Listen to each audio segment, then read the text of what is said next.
They said she was too weak to survive.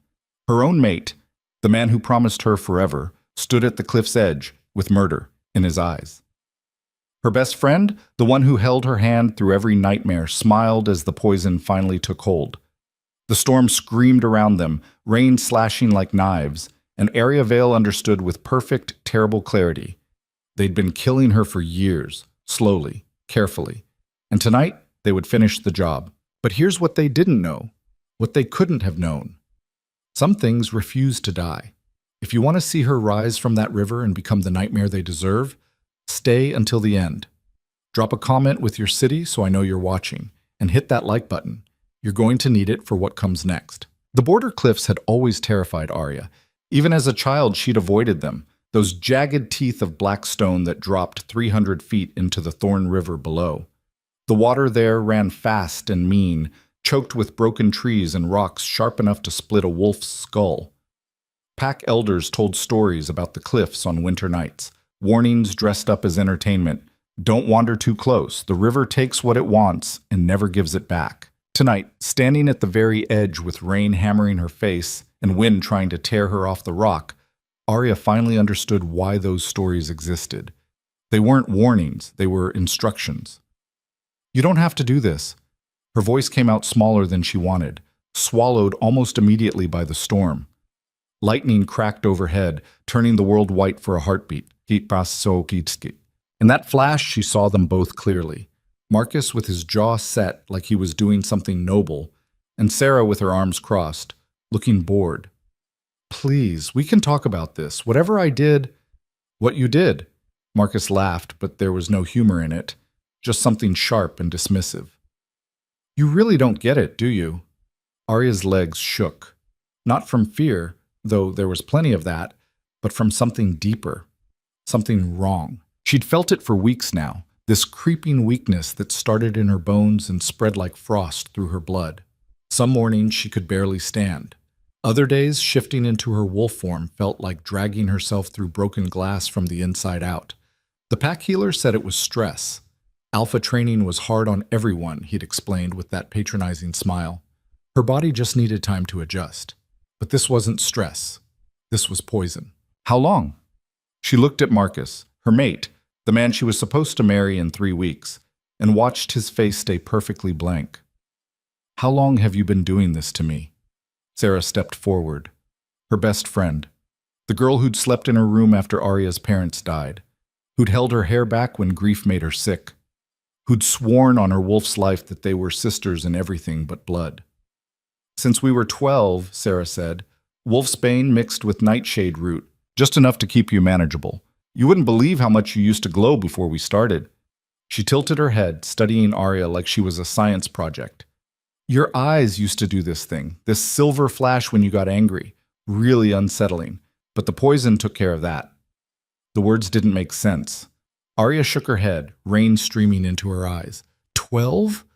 We were children. Why would you? Because you were always going to be a problem, Marcus said flatly. Your bloodline, your parents' legacy, the way the pack looked at you like you were something special, you know what you were supposed to become?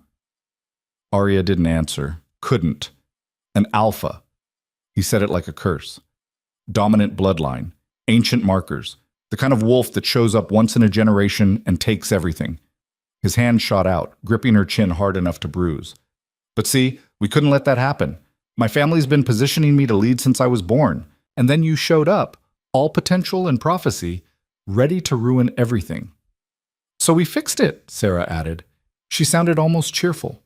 Made you small, made you sick, made you manageable. And honestly, it worked perfectly. Look at you. You can barely stand up straight.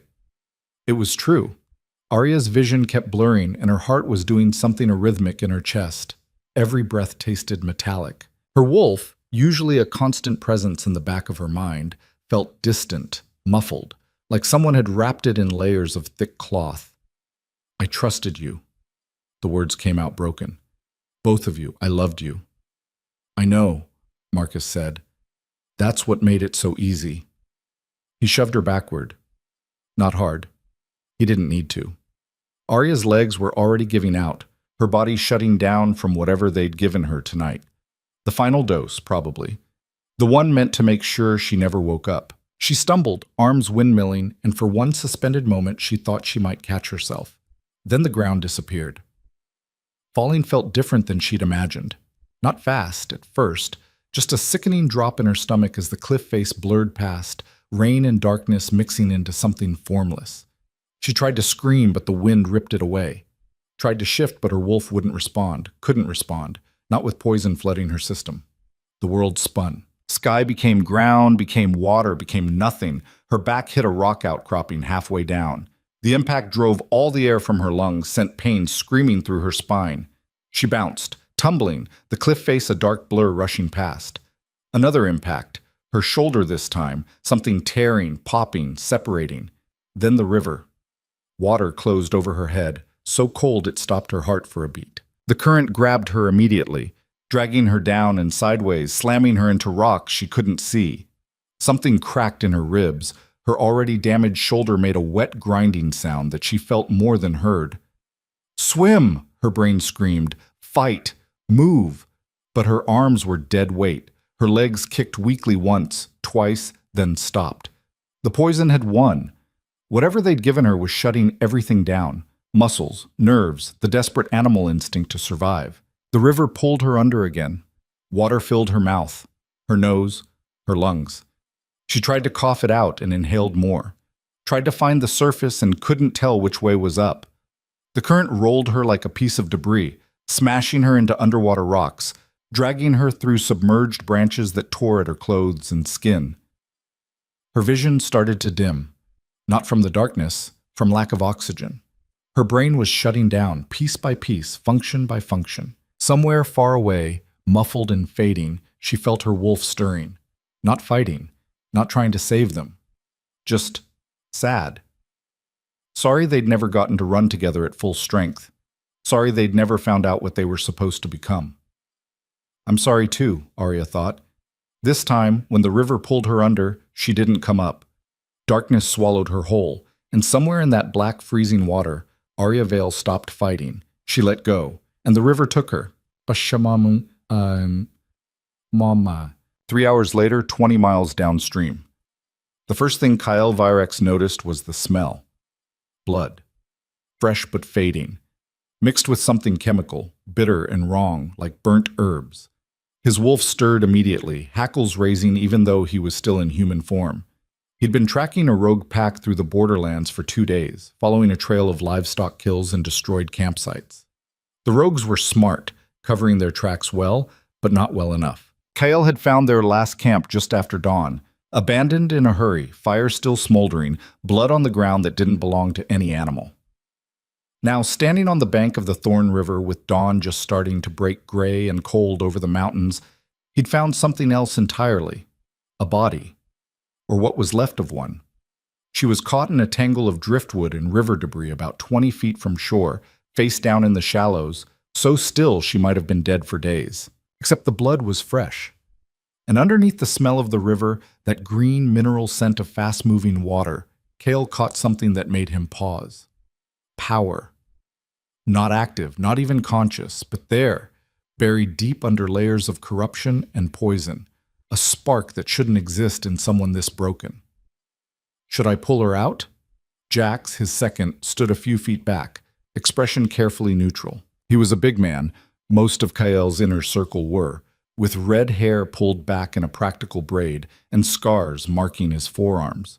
Or let the river finish the job. Kael didn't answer right away. He crouched at the water's edge, studying her, young, maybe early 20s, dark hair plastered to her skull. Skin so pale it was almost translucent, with that bluish tint that came from severe hypothermia. She wore what used to be decent clothes, travel gear, well-made leather, and good fabric. But they were shredded now, torn by rocks and current. 3 of her ribs were visible through a gash in her side. Her left arm bent at an angle that made Jax wince. One of her legs twisted wrong at the knee, and yet. Kyle reached out, pressing 2 fingers to the side of her throat just above the waterline. Pulse. Barely there. Weak and irregular. More flutter than beat, but present. She's alive, he said quietly. For now, Jax moved closer, peering at her face. But look at her, Alpha. Even if we pull her out, she's not going to make it. That's poison damage. See how her veins are showing dark around her temples? And her fingernails, that blue-black color? That's not river water. Someone's been feeding her something toxic for a long time. I know what it is. Then you know she's dead already. Just hasn't stopped breathing yet. Jax crossed his arms. We've got enough problems tracking these rogues. Don't need to add a dying girl to the list. Kale tilted his head, still watching her. His wolf was silent for once, not pushing, not demanding, just waiting, like it knew something he didn't. He'd learned to trust that feeling. It had kept him alive through 3 territory wars and more challenges than he could count. He slid his arms under her body and lifted her free of the water. She weighed almost nothing. Even accounting for her height, she was tall, maybe 5'8" or 5'9". She was too light. Like the poison had been eating her from the inside out, consuming muscle and fat and leaving just bones wrapped in skin. We're taking her, he said. Jax stared. Alpha, I didn't ask your opinion. Kale started walking, cradling the unconscious woman against his chest. Water streamed from her clothes, from her hair, leaving a trail in the dirt. Get a healer to the camp. The good one, not that herbalist who thinks prayer fixes everything. And find me someone who knows poisons. I want to know exactly what she's been dosed with and for how long. And if she doesn't survive the trip, then I'll bury her properly. He glanced down at her face, bruised, broken, half destroyed, but still breathing, however barely. But I don't think that's going to happen. Why not? Kyle didn't answer. Couldn't, really. How do you explain instinct? How do you tell your most trusted lieutenant that you just pulled a dying stranger from a river because your wolf, the predator that had killed rogue alphas and won territory wars, suddenly decided she was important? You don't. You just keep walking. The camp was 2 miles north, set up in a natural clearing with good sight lines and water access. Kyle had 20 wolves with him on this hunt, enough to handle the rogues when they found them, not so many that they couldn't move quickly. They'd been out here for 6 days now, following a trail that kept going cold and hot again. The rogues were hitting settlements along the border, small places, isolated, the kind nobody paid attention to until something went wrong. 3 dead in the last attack. A child missing in the one before that. Kale hated rogues, hated the chaos they brought, the fear, the way they made regular wolves look like monsters. But he hated the ones who targeted the vulnerable even more. These particular rogues were going to die screaming, but first apparently he was dealing with this. Mara, his head healer, took one look at the woman in his arms and her face went flat. No, she said. Yes. Kyle, I'm serious. Look at her.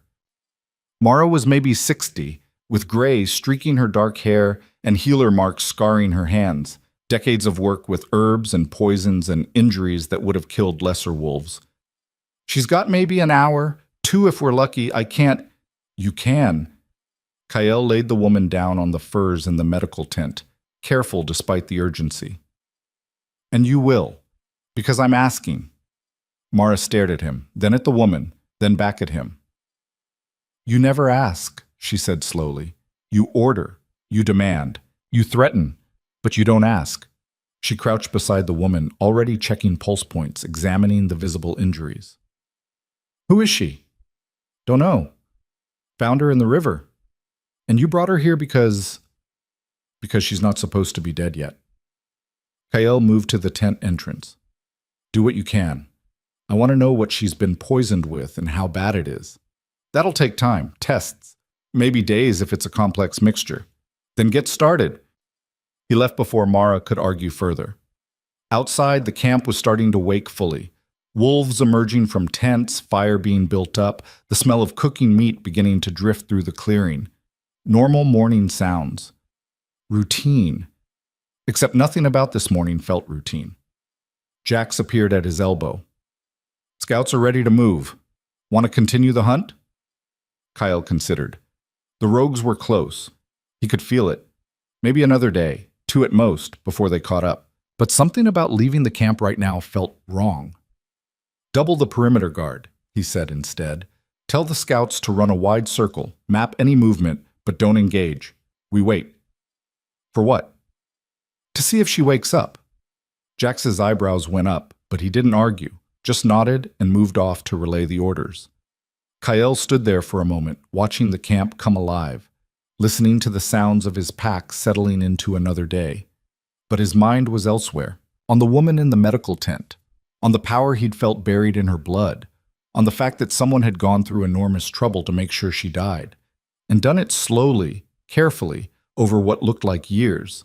You didn't poison someone like that unless you were terrified of what they'd become if you didn't, which meant whoever she was, whatever she'd been before the poison, it was worth finding out. 4 days later. Pain woke her. Not the dull, manageable kind Arya had gotten used to over the years. The constant ache in her joints, the chronic fatigue, the way her chest always felt tight like she couldn't quite get enough air. This was bright and sharp and everywhere, like someone had replaced her blood with ground glass and set it on fire. She tried to move and her body screamed in protest. Tried to open her eyes and the light stabbed straight into her skull like a physical thing. A sound escaped her throat, half gasp, half whimper. Someone's hand pressed against her shoulder, gentle but firm. Don't. A woman's voice, older, calm with the kind of authority that came from years of being obeyed. You've got 2 cracked ribs, a dislocated shoulder that I had to reset twice, severe internal bruising, and enough poison in your system to drop a full-grown bull. Moving is a spectacularly bad idea. Arya forced her eyes open anyway. The light hurt less than she'd expected. Or maybe her pain tolerance had just been recalibrated by everything else that hurt. She was in a tent. Large one, well made, with thick furs on the ground and a small fire burning in a contained pit. The ceiling was high enough to stand in, the walls reinforced with wooden poles. Medical supplies lined one side, jars and pouches and tools she didn't recognize. The woman beside her was maybe 60, with gray streaking her dark hair and intelligent eyes that missed nothing. Scars marked her hands, healer marks, the kind you got from working with sharp tools and dangerous herbs for decades. Where? Arya's voice came out like rust scraping over stone. She swallowed, tried again. Where am I? Virex territory, northern border camp. The healer held up a water skin supporting Arya's head with her other hand. Small sips. Your throat's raw from the river, and you haven't had water in 4 days. Arya drank. The water tasted like metal and herbs, medicine probably, but it helped. Cleared some of the fog from her brain. 4 days. She'd been unconscious for 4 days, which meant she wasn't dead. The realization hit her with unexpected force. She'd felt herself dying in that river, felt her brain shutting down, her lungs filling with water, her body giving up. She'd let go, but she was still here. Who brought me here? She asked. The Alpha King himself, actually. Found you half dead in the Thorn River about 20 miles from here. The healer's expression shifted into something complicated, part impressed, part concerned, part something else Arya couldn't identify. You're either very lucky or very cursed. Haven't decided which yet. The Alpha King. Arya's brain tried to process that. Kyle Virex, the most feared wolf in 3 territories. The man other alphas didn't challenge because challenging him was just elaborate suicide. Stories about him filtered through every pack. Some respectful, some terrified, all agreed on one thing. You didn't want his attention unless you were very strong or very stupid. Why would he? She stopped. Couldn't finish the question because she didn't have an answer that made sense. No idea. He doesn't explain himself. The healer started checking her bandages, hands efficient and practiced. But he's been very specific about your care. Wants you alive and conscious, which is the only reason you're not dead right now. I've been pulling poison out of your body for 4 days straight, and let me tell you, whoever dosed you knew exactly what they were doing. Arya closed her eyes. Sarah's face appeared in her mind, smiling as she handed over that cup of tea. Every morning for years. This'll help with the training aches, she'd said. And Arya had drunk it, trusted her. How bad is it? She asked quietly. Bad? Drat the healer didn't sugarcoat it. Arya appreciated that. You've got wolfsbane, standard suppression poison, mixed with nightshade root, which targets nerve function. But there's also something I've never seen before, some kind of genetic suppressant that specifically blocks dominant bloodline markers. She paused, studying Arya's face. This wasn't just about making you weak. This was about making sure you never became what you were supposed to be, which is an alpha, a strong one, if the markers I'm seeing are accurate. Your blood has indicators I've only read about in old texts, ancient lines, dominant traits that should have manifested in your teens. The healer sat back. But the poison suppressed everything, your wolf, your strength, even your healing ability.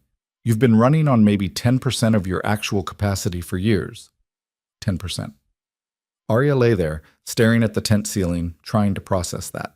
Everything she'd struggled with, the weakness, the exhaustion, the way shifting always felt wrong. It wasn't her fault, it was them. Marcus and Sarah and whoever else was in on it. They'd crippled her before she ever had a chance. Can you get it out? She asked. The poison? Maybe. Probably. The healer's expression went serious. But it's not going to be pleasant. The poison's been in your system so long it's integrated into your cells. Your body thinks it's supposed to be there. Purging it means essentially forcing your body to rebuild itself from the inside out, while fighting withdrawal symptoms and reactivating suppressed genetics all at once. What are my odds? Honestly, 30%. Maybe less if we hit complications. The healer met her eyes.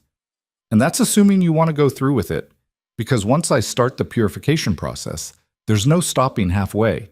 Your body won't let you. You either survive it or you don't. There's no middle ground. Arya thought about the cliff, about Marcus's hand on her chin, the contempt in his voice, about Sarah's cheerful explanation of how they'd poisoned her since childhood, about falling through darkness and cold water closing over her head. They'd tried to kill her, spent years making sure she'd never be strong enough to threaten them, and when that wasn't enough, they'd thrown her away like garbage. But she was still here, still breathing, and suddenly, with perfect clarity, Arya realized she wasn't done yet, not even close. When can we start? She asked. The healer smiled. It wasn't a nice smile, more like the expression someone makes before doing something difficult and necessary, and probably painful for everyone involved. Tomorrow, she said. Rest tonight. Eat if you can keep it down. Build up whatever strength you have left. She stood, gathering some of the medical supplies. Because once we begin, you're going to wish you'd died in that river. Patek. They brought her food an hour later. Broth, mostly, with some kind of grain mixed in. It tasted like salted cardboard, but Arya forced it down anyway. Her stomach rebelled, tried to send it back up, but she kept swallowing until the bowl was empty. The healer, she'd introduced herself as Mara, had been right. She needed strength for whatever came next. A young woman appeared in the tent entrance after the meal, maybe 16 or 17, with curious eyes and a cautious smile. The Alpha wants to see you, she said. If you're strong enough to move. Arya wasn't strong enough to stand, let alone walk. But she nodded anyway. The girl helped her sit up, a process that took longer than it should have and hurt more than Arya wanted to admit. Then she produced a walking stick, something sturdy carved from oak. Lean on this, I'll help. Together, moving slowly, they made it out of the medical tent and into the camp proper. It was bigger than Arya had expected, maybe 20 tents arranged in a loose circle around a central fire pit. Wolves moved between them, some in human form, some shifted, all of them radiating the kind of controlled strength that came from serious training. This wasn't a regular patrol. This was an elite unit, and every single one of them stopped what they were doing to watch her pass. Not with hostility, just curiosity, like she was a puzzle they couldn't quite figure out. The Alpha's tent was at the far end of the camp, larger than the others, positioned with clear sight lines to every approach. Smart tactical thinking. The girl helped Arya inside, then retreated quickly. Kael Virek stood with his back to the entrance, studying a map spread across a makeshift table. He was bigger than she'd expected, not just tall, though he was easily 6'4", but broad through the shoulders and chest. Built like violence wrapped in control.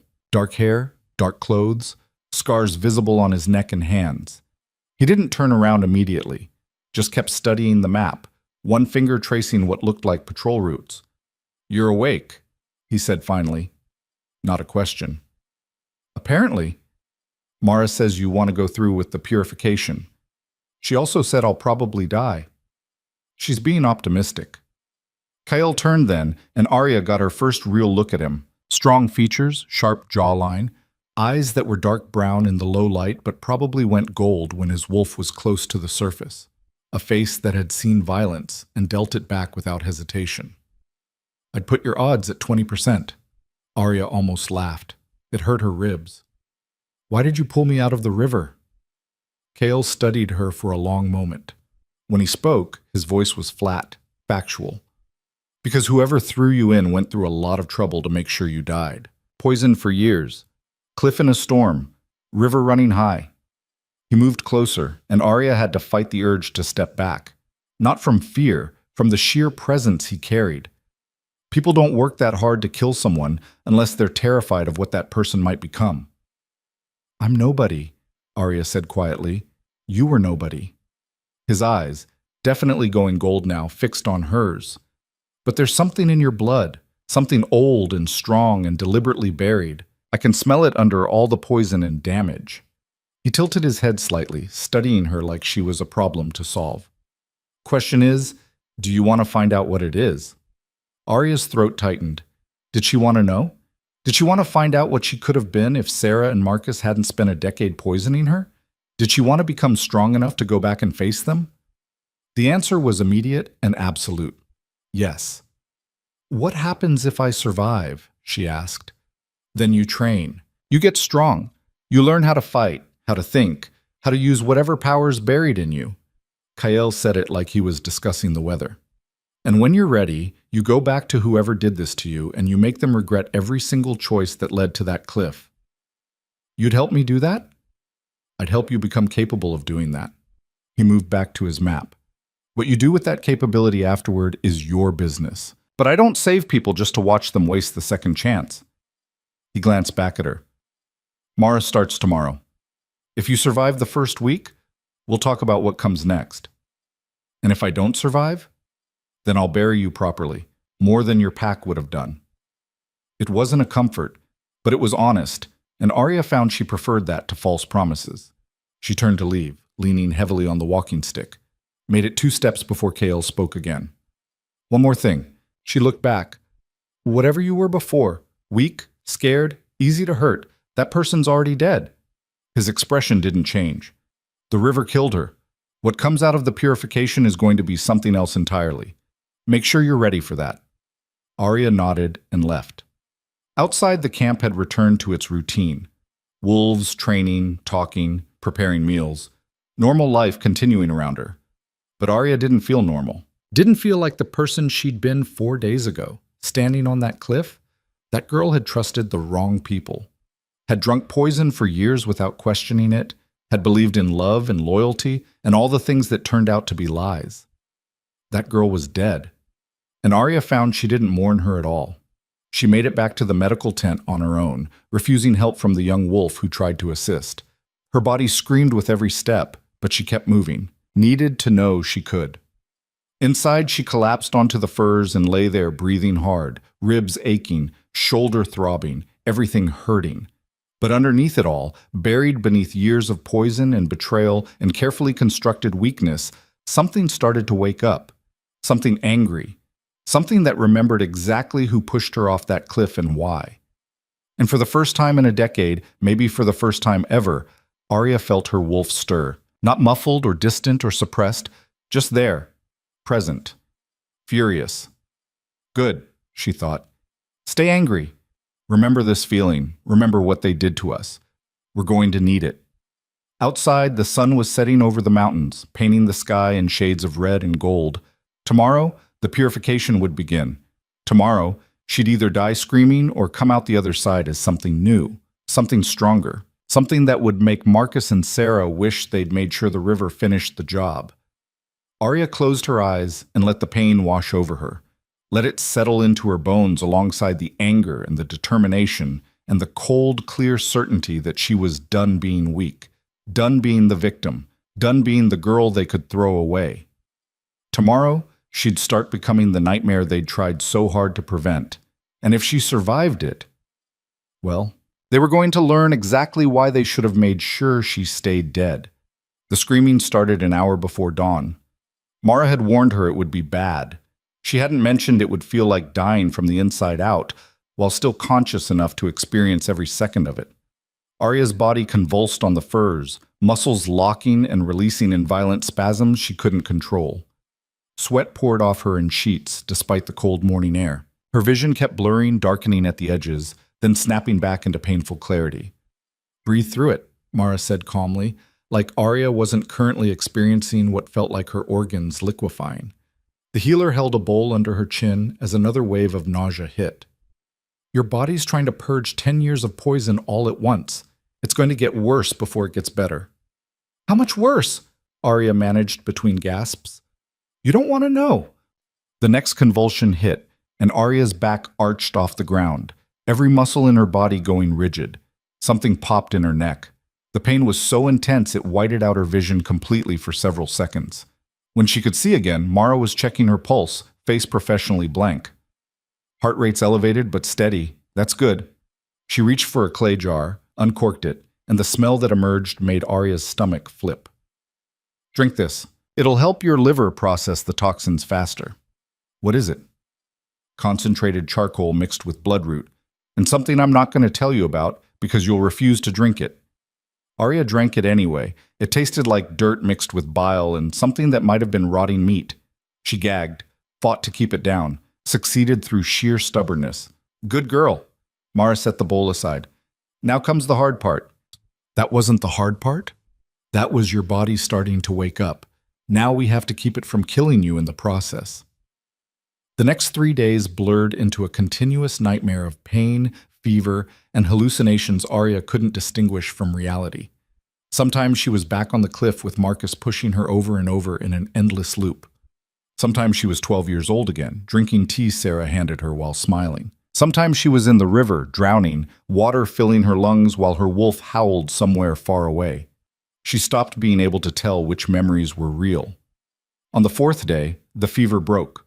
Arya woke to find herself soaked in sweat, weak as a newborn, but clear-headed for the first time in 72 hours. The tent was empty, except for a water pitcher and clean clothes folded nearby. She sat up slowly, expected the usual wave of dizziness and nausea that had plagued her for years. It didn't come. Her body felt different. Lighter somehow, but also more solid, like someone had removed a layer of fog she hadn't known was there. She stood. Her legs shook but held. Walked to the tent entrance on her own. No walking stick, no support. Outside, the camp was in full morning activity.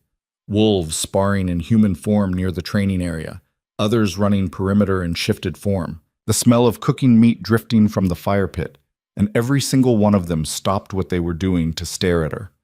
Arya felt their eyes like physical weight, not hostile, just assessing, measuring, trying to figure out if she was worth the resources they'd spent keeping her alive. Kyle emerged from his tent, took one look at her, and nodded once, like he'd expected this, like he'd known she wouldn't die. "You survived," he said. "Apparently. Mara says you're through the worst of it. Another week and the poison should be completely purged." He studied her with those gold-edged eyes. "How do you feel?" Arya considered the question. How did she feel? Weak, yes, exhausted, but underneath that, angry, she said honestly. Kale's mouth quirked, not quite a smile. "Good. Anger's useful if you know how to direct it." He gestured toward the training area. "You've got 2 hours to eat and rest. Then we start." "Start what?" "Seeing what you're actually capable of." He walked away before she could respond. Jax appeared at her elbow, the big red-headed second she'd seen that first day. He held out a bowl of stew and a piece of bread. "Eat," he said gruffly. "You look like a strong wind would snap you in half." Arya took the food. "Thanks. Don't thank me. Alpha's orders." But his expression softened slightly. "You got guts. I'll give you that. Most people would have quit after day 1 of purification. Most people probably have better survival instincts than me." Jack snorted. "Survival instinct is what keeps you breathing. Stubbornness is what makes you fight." He nodded toward Kyle's tent. "He sees something in you. Don't know what yet. But when the Alpha King takes a personal interest, you either rise to meet it or you get crushed trying. Which do you think I'll do?" "Ask me in a month." He left her there, holding the bowl of stew and wondering what exactly she'd agreed to. The answer came 2 hours later when Kael dragged her to the training grounds and proceeded to destroy every assumption she'd ever had about her own capabilities. "Shift," he said. Arya stared at him. "I can barely walk without getting winded. You want me to shift?"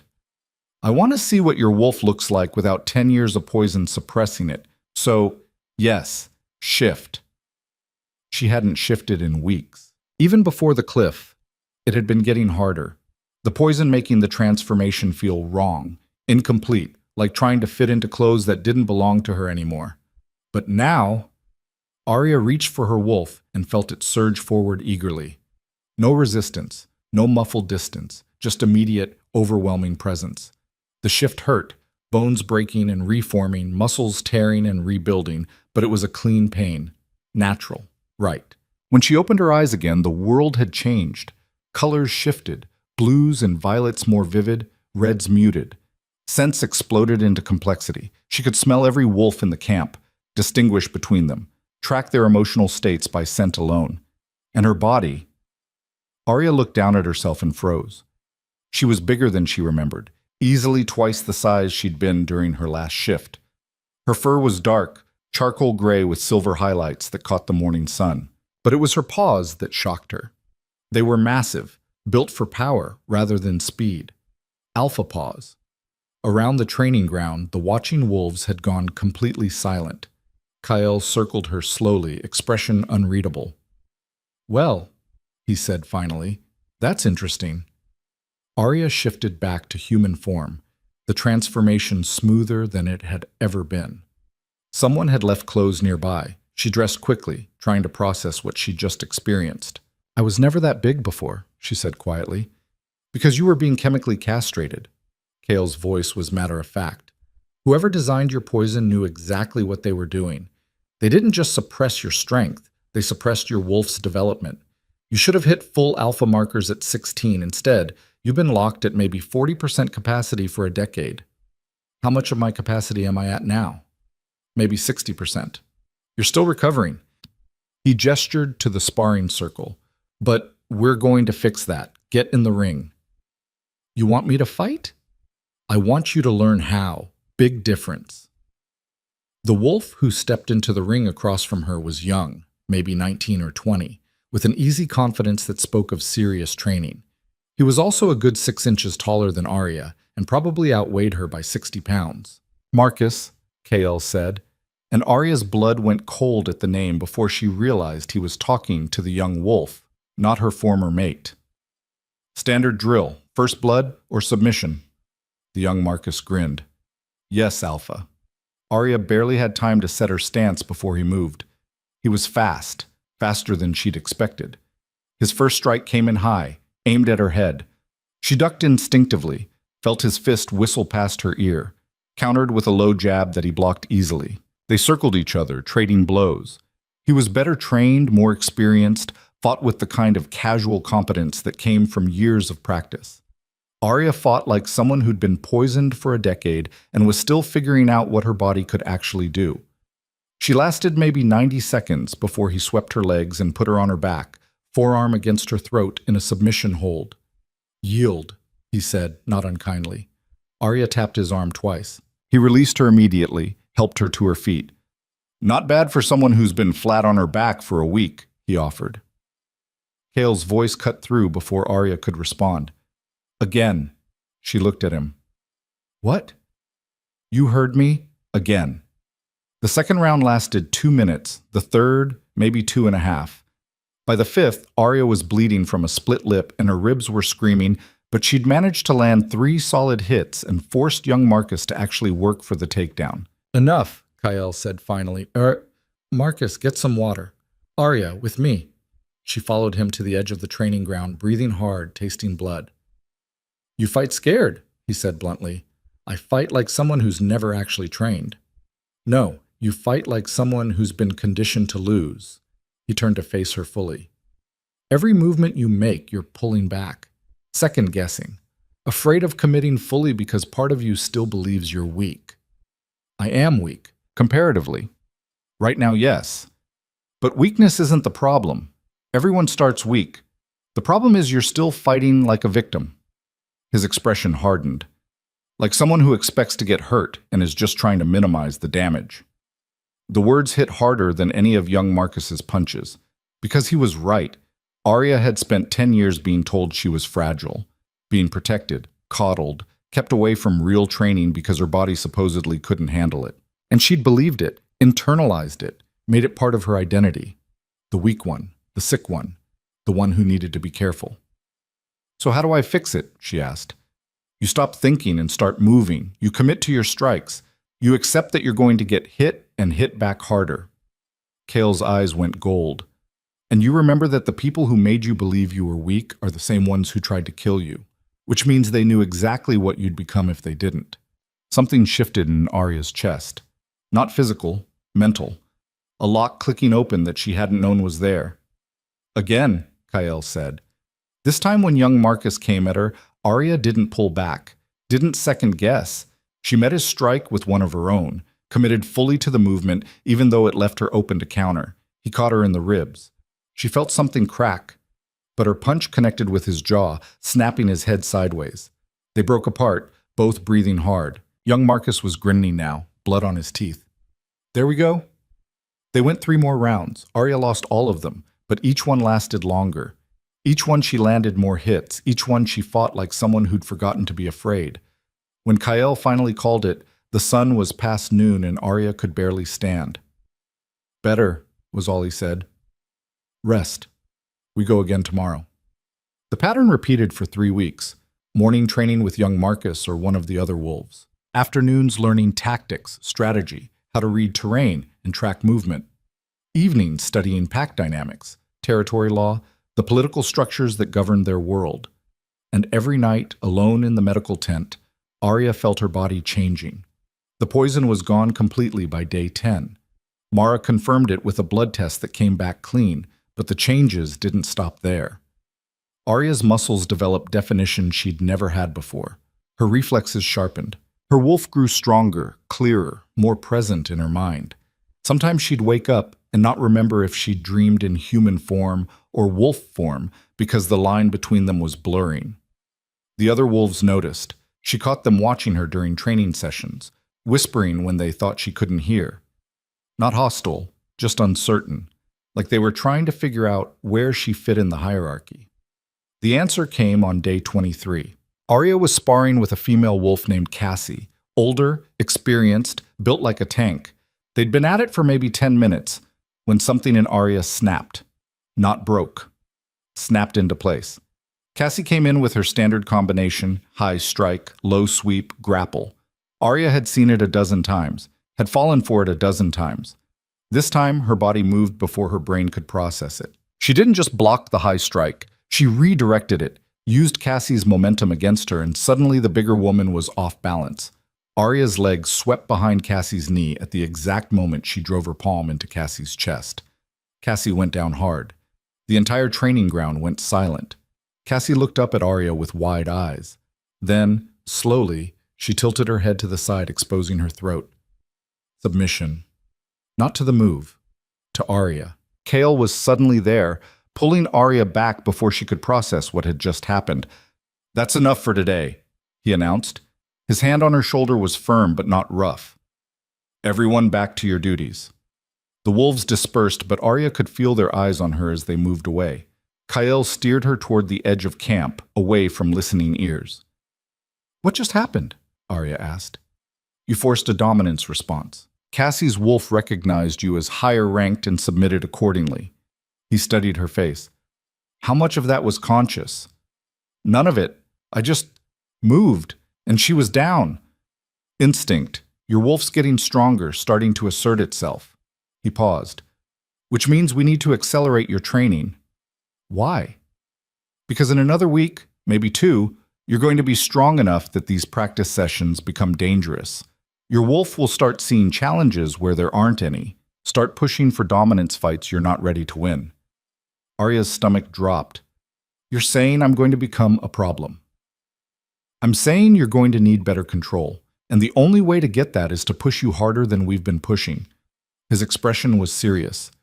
"This next part isn't going to be training. It's going to be survival. And if you're not ready, it'll break you.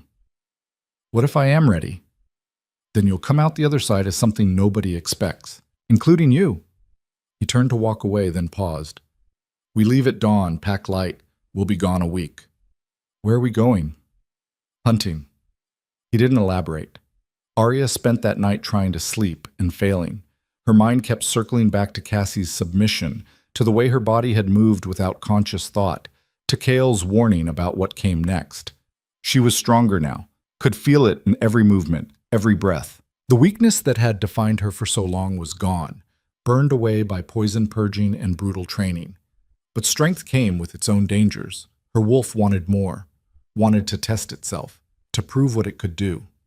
And part of Arya, the part that remembered Marcus's contempt and Sarah's smile, wanted to let it. Dawn came cold and gray. Kale was already packed, standing by the camp's north entrance with a travel bag slung over his shoulder. Just us? Arya asked, adjusting her own pack. Just us. Where we're going, numbers won't help. They left the camp behind and headed into the deep forest, the kind of old-growth wilderness where human feet rarely walked, and wolf law was the only law that mattered. Kale set a brutal pace, not running, but close to it, a ground-eating stride that ate up miles. Arya kept up, her new strength and endurance making the journey possible where it would have killed her a month ago. They didn't talk much. Kale seemed focused on something ahead, tracking scents and signs Arya couldn't detect yet. It was near sunset when he finally stopped, crouching to examine marks on a tree trunk. What is it? Arya asked. Claw marks, fresh, maybe 3 hours old. He stood, scanning the surrounding forest. We're close. Close to what? Your final test. Arya's wolf stirred uneasily. Test for what? To see if you can kill. The words hung in the air between them. Kale turned to face her fully. Everything up until now has been preparation, building your strength, your skill, your confidence. But there's a line between training and reality, between practice fights and actual survival. His eyes were pure gold now, his wolf very close to the surface. And you need to cross that line before we go any further. You want me to kill something. I want you to stop being prey. He gestured to the forest around them. There's a rogue wolf out here. Male, mid-30s, been terrorizing settlements for 2 months. Killed a child in his last attack. His voice went flat. He's yours. Arya's mouth went dry. You're giving me a hunt? I'm giving you a choice. Either you can hunt, or you're still the victim Marcus and Sarah created. Can't be both. What if I'm not ready? Then he'll probably kill you and I'll finish what you started. Kale's expression didn't change. But I don't think that's going to happen. Why not? Because you didn't survive that river just to die in these woods. You survived because part of you already knew what you were supposed to become. He started stripping off his shirt, preparing to shift. Now you just have to prove it. The rogue's scent hit Arya about 20 minutes later. Sour, wrong, tinged with old blood and madness. Her wolf recoiled instinctively, then pushed forward with sudden aggression. Threat, her wolf growled. Danger, wrong. Arya shifted without conscious thought, the transformation so smooth it barely registered. Her wolf form was even bigger than she remembered from the camp, easily 200 pounds of muscle and fury. Kale ran beside her in his shifted form, a massive black wolf that made Arya look small by comparison. But he hung back, letting her take point. This was her hunt. They found the rogue in a small clearing, feeding on what looked like a deer carcass. He was smaller than Arya expected, lanky rather than powerful, but the madness in his eyes was unmistakable. He looked up as they approached, blood matting his muzzle. Then he smiled, or did whatever passed for smiling in wolf form, and charged. Arya met him halfway. Their bodies collided with bone-jarring force. Teeth flashed, claws raked, blood sprayed hot across the cold ground. The rogue fought with the desperate violence of someone who had nothing left to lose. Arya fought with 10 years of rage finally given an outlet. He was faster than her, more experienced.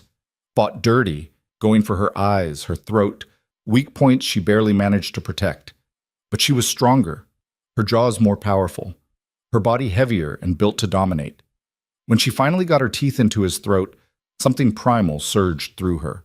Not just her wolf, something deeper, older, a part of herself she'd never known existed. The rogue struggled, kicked, tried desperately to break free. Arya's jaws tightened, and she felt the exact moment his spine separated. The body went limp. She held on for another few seconds, making absolutely sure, then released. Blood covered her muzzle, her chest, her paws. The taste of it was copper and salt and something darker. She'd killed. Not in self-defense, not by accident, deliberately, consciously, with full intent. And she didn't feel guilty. She felt powerful. Kale approached in human form. He'd shifted back at some point during the fight. He crouched beside the rogue's body, checking for signs of life, finding none. "Clean kill," he said. "Quick. Effective." He stood looking at Arya with something that might have been approval. "You didn't hesitate." Arya shifted back to human, suddenly aware she was naked and covered in blood. Someone had left clothes at the edge of the clearing, Kyle's work probably. She dressed quickly. "Should I have?" she asked. "No, hesitation gets you killed." He started gathering wood for a fire. They'd need to burn the body, keep scavengers away. "How do you feel?" Arya considered the question. How did she feel? Not sick, not horrified, not guilty about taking a life. "Like I just passed a test I didn't know I was taking," she said finally. Kale's mouth quirked.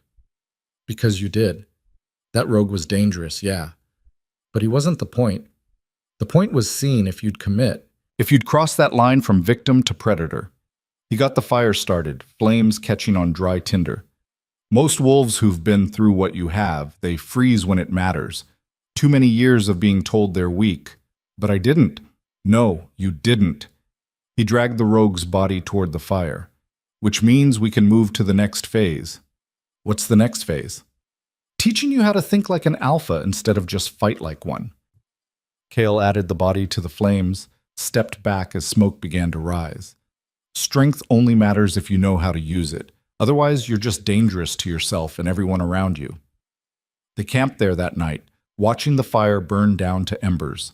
Kyle explained strategy, how to read pack dynamics, identify power structures, exploit weaknesses without direct confrontation. "Violence is easy," he said.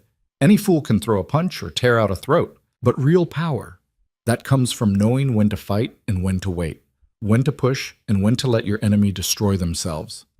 "You're talking about politics." "I'm talking about survival at a level that matters. You want to go back to your old pack eventually, right? Face the people who tried to kill you?" Arya's jaw tightened. "Yes." "Then you need to understand something. Marcus didn't keep you weak just because he was cruel. He did it because he was scared. Scared of your bloodline, your potential, what you'd become if given the chance." Kyle poked the fire with a stick, sending sparks spiraling into the dark. "That fear is your weapon, not your claws, not your strength. Their fear." "How do I use fear as a weapon?" "By making them see what they created. By showing them that everything they did to suppress you only made you more dangerous." His eyes caught the firelight, turned molten. "By walking back into their lives when they think you're dead and watching them realize their worst nightmare just came true." Arya felt something cold and sharp settle in her chest. Not rage. That was too hot, too unfocused. This was calculation, strategy, the beginning of a plan. "When can I go back?" she asked quietly. "When you're ready. When you can walk into that pack without your wolf demanding immediate violence. When you can smile at the people who poisoned you and make them wonder what you're planning." Kyle stood, stretching. "Another month? Maybe 2. Depends on how fast you learn." They returned to camp 3 days later. Arya walked in different than she'd left, could feel it in the way the other wolves reacted. Not wary anymore. Respectful. Like they recognized something in her that hadn't been there before. Young Marcus approached her that evening, grinning. "Heard you made your first kill. Rogue up north?" News travels fast. "Always does, especially when it's impressive." He sobered slightly. "How was it?" Arya thought about the rogue's eyes, the moment she'd felt his spine separate, the taste of blood. "Necessary," she said. He nodded like he understood exactly what she meant. Training intensified after that. Kael introduced her to advanced tactics, taught her how to read body language and scent markers, how to identify lies and manipulation. The physical training continued too, but now it included weapons, knives, staffs, learning how to fight when shifting wasn't an option. Arya absorbed it all like she was starving. Maybe she was. Starving for control, for power, for the ability to stand on her own without depending on anyone else's mercy. 6 weeks after the rogue hunt, Mara pulled her aside after a particularly brutal training session. "I need to check something," the healer said, already pulling out her testing kit. "Give me your arm." Arya complied, watched as Mara drew blood, mixed it with various reagents, studied the results. The healer's expression shifted into something complicated. "What is it?" Arya asked. "Your bloodline markers. They're not just active anymore. They're dominant, fully expressed." Mara looked up. "You know what that means? That the poison's completely gone? That and more. Your genetics are showing traits I've only read about in historical texts. Ancient alpha lines that were supposed to have died out centuries ago." She packed away her testing kit. "Whatever you were before the poison, it's nothing compared to what you're becoming now." Arya felt her wolf stir with something like satisfaction. "Is that a problem?" she asked. "Depends. For you? No. For anyone who underestimated you?" Mara smiled grimly. "They're going to wish they'd finished the job when they had the chance." That night, lying in her tent listening to the camp settle into sleep, Arya thought about Marcus and Sarah. Wondered if they ever thought about her. If they assumed she was dead, or if some part of them worried she'd survived. She hoped they worried. Hoped they lay awake at night wondering if that river had really finished what they started. Because in 2 months, maybe less, they were going to find out. And when they did, when she walked back into their lives with all the power they'd tried so hard to suppress, Arya smiled in the darkness. They were going to learn that some things, when you try to kill them, don't die. They just come back stronger, and so much angrier than you could possibly imagine. They just came back stronger, and so much angrier than you could possibly imagine. The message arrived on a cold morning exactly 8 weeks after the rogue hunt, a formal invitation delivered by a neutral courier who looked terrified to be in Virex territory at all. Kael read it twice, expression unreadable, then handed it to Arya. "The Summit of Territories," she read aloud. "All recognized alphas are invited to attend negotiations regarding border disputes and trade agreements." Her eyes caught on a name near the bottom of the page. Marcus Vale, Alpha of the Shadowpine Pack. Her hand didn't shake. That surprised her. She'd expected rage, maybe fear, definitely something visceral at seeing his name written out like he had every right to claim her family's legacy. Instead, she felt nothing, just cold, clear calculation. "You took your pack name," Kael observed. "Bold move for someone who married in." "My father was the Alpha. When he died, leadership should have passed to my mother, then to me." Arya set the invitation down carefully. "But they killed her too, didn't they? Made it look like an accident." "Oh, probably. Poisoning you wouldn't make sense unless they'd already secured the succession." Kael leaned back in his chair. "Question is, what do you want to do about it?" Arya looked at him. "You're going to this summit?" "Required attendance. Every alpha in 3 territories will be there. Politics, territory negotiation, the usual posturing." His eyes glinted. "But it's also neutral ground. No violence permitted under summit law, which makes it the perfect place to destroy someone without laying a finger on them. You want me to go? I want you to decide if you're ready. Because once we walk in there together, once they see you alive, there's no going back. Marcus and Sarah will know you survived. Their entire pack will know, and they'll spend every second after that trying to figure out how to finish what they started." Arya thought about the cliff, the river. Weeks of agony as poison burned out of her system. Months of brutal training that left her bloody and exhausted and stronger than she'd ever imagined possible. She thought about her parents, dead before she was old enough to understand why. About 10 years of carefully administered poison disguised as care. About Marcus's hand on her face, Sarah's cheerful confession, the feeling of falling through darkness. "I'm ready," she said. Kale smiled. It wasn't a nice smile. Then let's go introduce the dead girl to her grieving widower. They left 2 days later with an escort of 12 wolves, enough to project strength without appearing aggressive. Arya rode beside Kael at the front, hyper-aware of the stares from passing travelers as they made their way south toward the summit grounds. News traveled fast in their world. By the second day, word had spread that the Alpha King was traveling with an unknown female wolf. Speculation ran wild. A new mate, a political alliance, a secret daughter nobody knew about. Nobody guessed the truth. Why would they? Arya Vale was dead. Everyone knew it. Marcus had held a memorial service 3 months ago, played the devastated fiancé perfectly. The pack had mourned their lost daughter. Case closed. Except Arya was very much alive, riding through territory that had once been hers, wearing clothes that marked her as Virex pack, and planning exactly how to destroy the people who'd tried to erase her. "You're smiling," Jax observed, riding up beside her. "That's either really good or really bad. Can it be both? With you? Probably." He studied her face.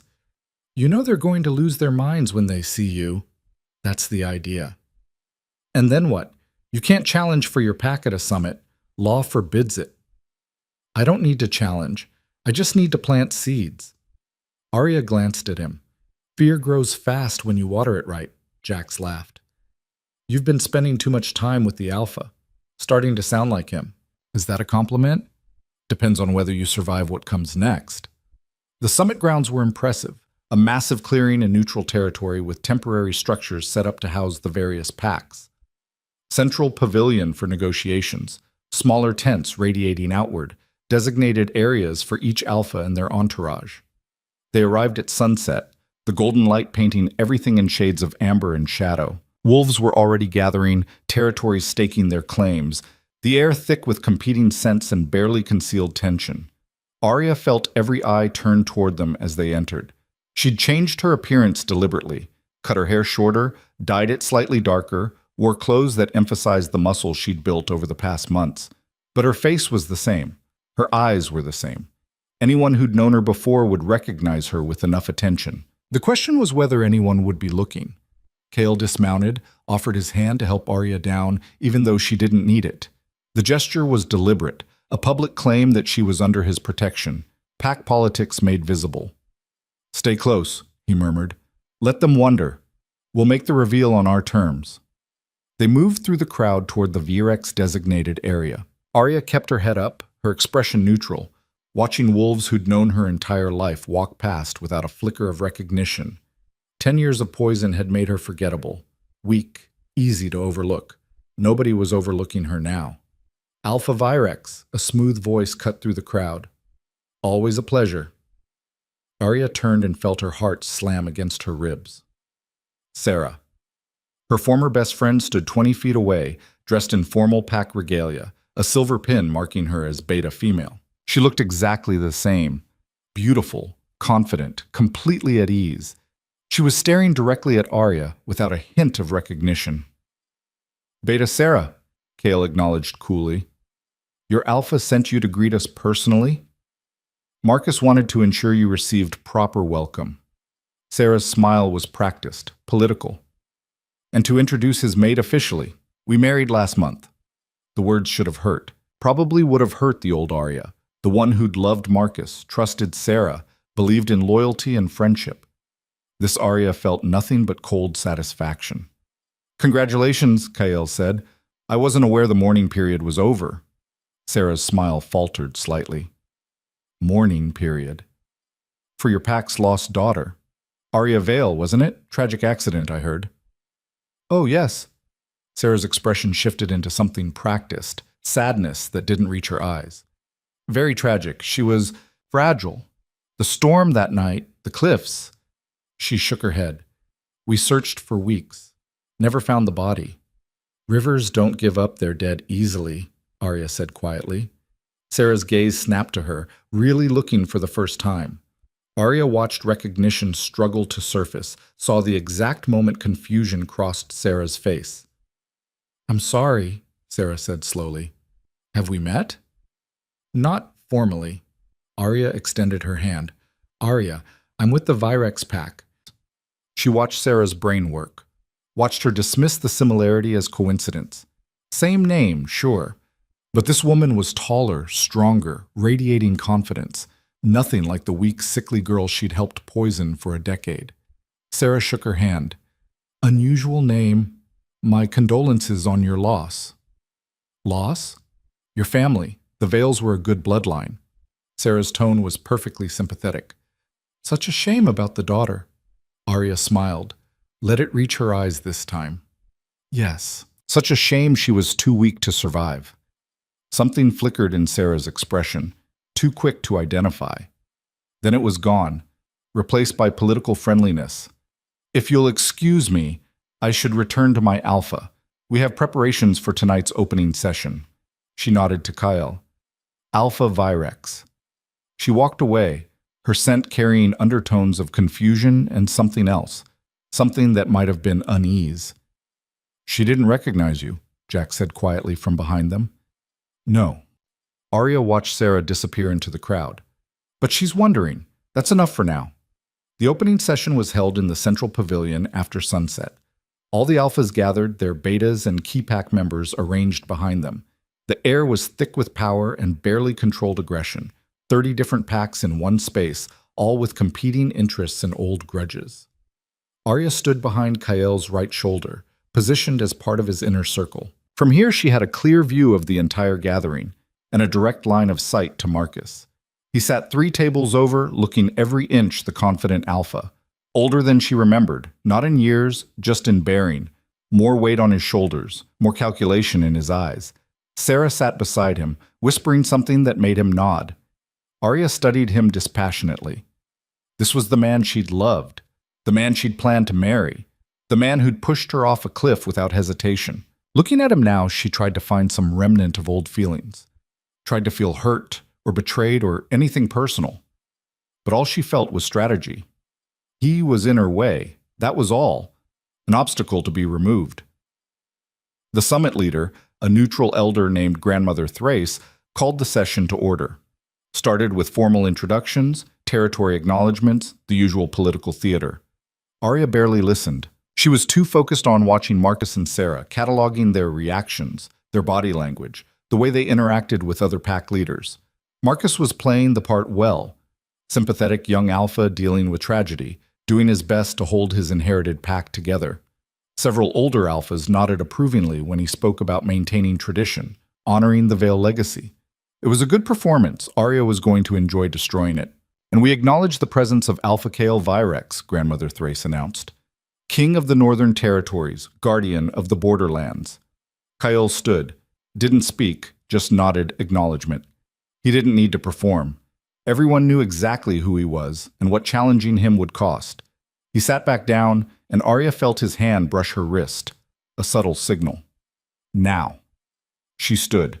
Every eye in the pavilion turned to her. Confusion rippled through the crowd. Only alphas and designated speakers were supposed to stand during introductions. Forgive the interruption, Arya said clearly, but I have a question for Alpha Marcus Vale. The pavilion went dead silent. Marcus's face remained composed, but Arya saw his jaw tighten. I don't believe we've been introduced. No? That's strange. Arya stepped forward, moving into the light. We were engaged once. You don't remember? The confusion in the room shifted to shock. Marcus stood slowly. His face had gone carefully blank, but Arya could smell his fear now, sharp and accurate under the practiced calm. I think you're mistaken, he said evenly. My fiancée died 3 months ago. Did she? Arya moved closer, letting the light hit her face fully. Let him see. Let everyone see. Because I'm standing right here, the pavilion erupted. Wolves surged to their feet, voices rising in confusion and accusation and disbelief. Grandmother Thrace banged her staff against the floor, demanding order, but nobody was listening. All eyes were on Arya and Marcus. Sarah had gone white. Actually white, like someone had drained all the blood from her face. Marcus recovered faster. I don't know who you are or what game you're playing, but my fiancée was poisoned for 10 years with wolfsbane and nightshade, root mixed with a genetic suppressant. Arya's voice cut through the chaos like a blade. was pushed off the border cliffs during a storm, was left to die in the Thorn River. She smiled, and it was all teeth. But she didn't die. Did she, Marcus? This is insane. Marcus looked around the room, appealing to the other alphas. I don't know this woman. She's clearly disturbed. Sent me, Arya said simply. That shut him up. Scent didn't lie. Couldn't lie. Every wolf had a unique signature that identified them as clearly as a fingerprint, and while appearance could be altered, scent couldn't. Grandmother Thrace moved forward, leaning heavily on her staff. An unusual request, but a fair one. She looked at Marcus. Unless you object? Marcus couldn't object, not without looking guilty. He approached Arya slowly, stopped just within scenting distance. She watched his nostrils flare, watched him process what he was smelling, watched the exact moment recognition and horror crossed his face. Impossible, he whispered. And yet, Arya tilted her head. Here I am. The pavilion had gone silent again, every wolf watching, waiting. Grandmother Thrace stepped between them. Alpha Marcus. Is this woman Arya Vale? Marcus's mouth opened, closed. His scent was pure panic now. She was dead, he said, finally. Not a denial. The fall, the river, the poison. She shouldn't have survived. Wrong answer. The pavilion erupted again, but this time with fury instead of confusion, because Marcus had just admitted 3 things: that this was Arya Vale, that she'd been poisoned, and that he knew about the fall. Order! Grandmother Thrace's voice cracked like thunder. The room fell silent. We will address this properly. Alpha Virex, you brought this woman here? Kale stood calm as still water. I found her half dead in the Thorn River 2 months ago. Pulled her out. My healer confirmed 10 years of systematic poisoning. She's been recovering in my territory ever since. And you chose to reveal this now? At a summit? Neutral ground seemed appropriate, given that someone clearly wanted her dead and might try again if she returned to her home pack without protection. Grandmother Thrace's ancient eyes narrowed. She looked at Marcus, then Sarah, then back to Arya. Arya Vale, do you accuse Alpha Marcus of attempting to murder you? This was the moment, the point of no return. Arya could feel the weight of every wolf in the pavilion, waiting for her answer. Could smell Marcus's fear, Sarah's panic, Kael's controlled anticipation. She thought about her parents, about 10 years of poison, about falling through darkness with the taste of betrayal in her mouth. Yes, she said clearly.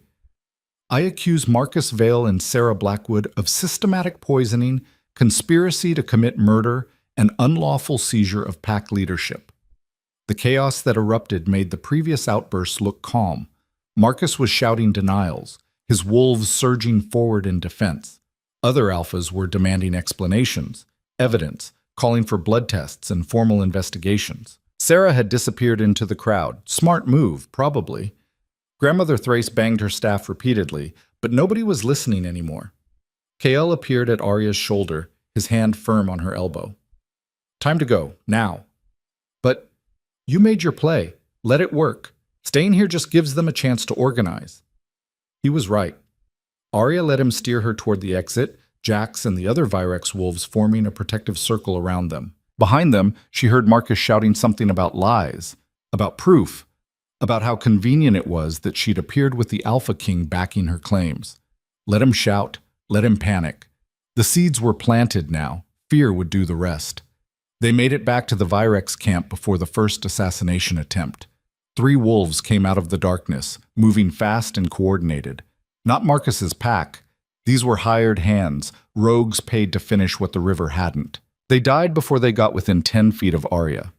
Kael didn't even shift, just moved with brutal efficiency, snapping necks and breaking spines like it was routine, which, for him, it probably was. Well, Jax observed, checking the bodies for identification marks. That answers the question of whether they'll try again. We need to leave, Kael said. Tonight. Before they organize something more serious. No. Arya's voice was firm. We stay. Kael turned to look at her. They just tried to kill you. And they'll try again. But if I run now, it proves I'm scared. Proves they still have power over me. She met his eyes. I didn't come here to hide. I came here to make them see what they created. You came here to plant seeds. Mission accomplished. Now we extract before what? Before I actually claim what's mine." Arya's wolf surged forward, lending edge to her voice. "That's my pack, Kael. My family's legacy. My territory. And I'm not leaving until everyone here knows that Marcus is sitting in a stolen chair." Kael studied her face for a long moment. Then, slowly, he nodded. "All right. But we do this smart. No more public confrontations. We work the politics, turn the other alphas against him, make his position untenable." He glanced at the dead assassins. "And we triple the guard rotation. These won't be the last." He was right. Over the next 3 days, there were 6 more attempts on Arya's life. Poisoned food. Ambush during a morning run. An accidental tent fire that would have killed her if Jax hadn't been on watch. Each time, they stopped it. Each time, Arya made sure word spread about who was behind it. And each time, Marcus's support among the other alphas eroded a little more. It helped that Arya had evidence now. Mara had traveled to the summit with detailed records of the poison she'd purged from Arya's system. Medical documentation that matched perfectly with symptoms Arya had exhibited for years. Testimony from pack members who remembered young Arya always being sick, always weak, always drinking special tea that Sarah prepared. Small details that individually meant nothing. Together, they painted a damning picture. By day 4, half the alphas at the summit were openly questioning Marcus's legitimacy. By day 5, formal challenges were being discussed. That's when Sarah made her move. Arya was alone. Stupid mistake, she'd know better later, heading back to her tent after a late meeting with some of the neutral alphas. The path was well lit, well traveled, right up until Sarah stepped out of the shadows with a knife. "You should have stayed dead," Sarah said conversationally. Arya stopped, assessing. Sarah was armed, positioned between Arya and help, clearly desperate enough to break summit law against violence. "Probably," Arya agreed. "But I'm stubborn that way. This is your fault. All of it." Sarah's hand shook slightly on the knife. "We gave you everything. Love, friendship, a place in the pack. And you couldn't just be satisfied with that. You had to be special, had to have that bloodline, that power, that destiny. So you poisoned me. So we made you manageable." Sarah's voice cracked. "You don't understand what it was like, watching you glow with potential we'd never have. Watching the pack look at you like you were something precious while we worked twice as hard for half the recognition." She stepped closer. "We earned our positions. You were just born into yours." Arya felt something almost like pity. Almost. "And now?" she asked quietly. "Now what? You kill me here, break summit law, prove everything I've accused you of? Now I finish what Marcus was too weak to do properly." Sarah lunged. Arya could have dodged, could have blocked, disarmed, disabled. She did none of those things. Instead, she caught Sarah's wrist mid-strike, twisted hard enough to shatter bone, and watched the knife fall harmlessly to the ground. Sarah screamed. Arya shifted her grip, forced Sarah to her knees, leaned in close enough to whisper. "You made me what I am," she said softly. "Every dose of poison, every lie, every year you spent trying to kill me slowly. You created this." She released Sarah's broken wrist, stepped back. "So thank you. Really, I couldn't have done it without you." She walked away, leaving Sarah sobbing in the dirt. Guards appeared within seconds. They'd been watching from a distance, letting the confrontation play out. They took Sarah into custody, confiscated the knife as evidence. By morning, the entire summit knew what had happened. Marcus tried to spin it, claimed Sarah had acted alone, that he'd known nothing about the poisoning or the attack. Played the devastated husband discovering his wife's betrayal. Nobody believed him. The vote came on day 6. Formal assembly, all alphas present, testimony heard from both sides. Grandmother Thrace stood at the center, ancient and implacable as stone. The evidence presented suggests systematic conspiracy to commit murder, unlawful seizure of pack leadership, and violation of succession law. Her voice carried across the pavilion. "Alpha Marcus Vale, how do you answer these charges?" Marcus stood. He looked tired now, cornered, but still fighting. "I deny all accusations. Arya Vale abandoned her pack, failed her duties, and died through her own weakness. I stepped in to prevent chaos, married into the bloodline as was my right, and have led Shadowpine faithfully for 3 months. And the poison, the medical evidence? Fabricated or misinterpreted. She was always sickly. That's not the same as being poisoned. Grandmother Thrace looked at Arya. What say you? Arya stood slowly. She'd prepared for this, rehearsed it with Kael a dozen times. I say that truth doesn't require belief to exist. The poison was real. The assassination attempt was real.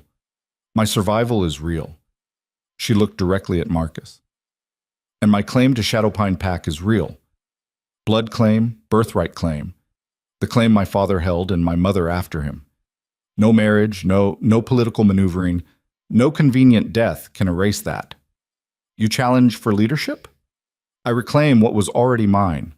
The pavilion went silent. Blood challenges were rare, dangerous, usually fatal for at least one party. But they were also absolute, the most ancient law in their culture. Marcus's face had gone white. You can't be serious. You tried to kill me because you were afraid I'd become something you couldn't control. Arya's wolf pushed forward, lending power to her voice. Turns out you were right to be afraid. But killing me would have been kinder, because now I'm going to take everything you stole and make you watch. I accept, a voice said. Not Marcus. He was still standing there, frozen. The voice came from behind Arya. She turned. Kael had stood, his expression unreadable. I accept on behalf of Shadowpine Pack, he said clearly. As Alpha King and Guardian of Territorial Law, I invoke ancient right of intervention. Marcus Vale's claim is forfeit. The pack reverts to its rightful bloodline. Silence.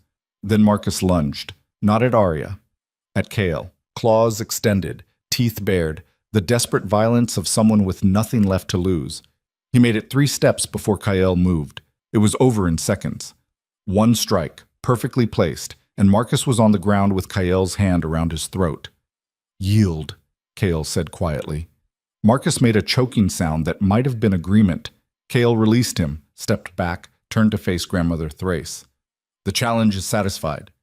Shadowpine Pack returns to Vale bloodline leadership. Any disputes can be filed through proper channels.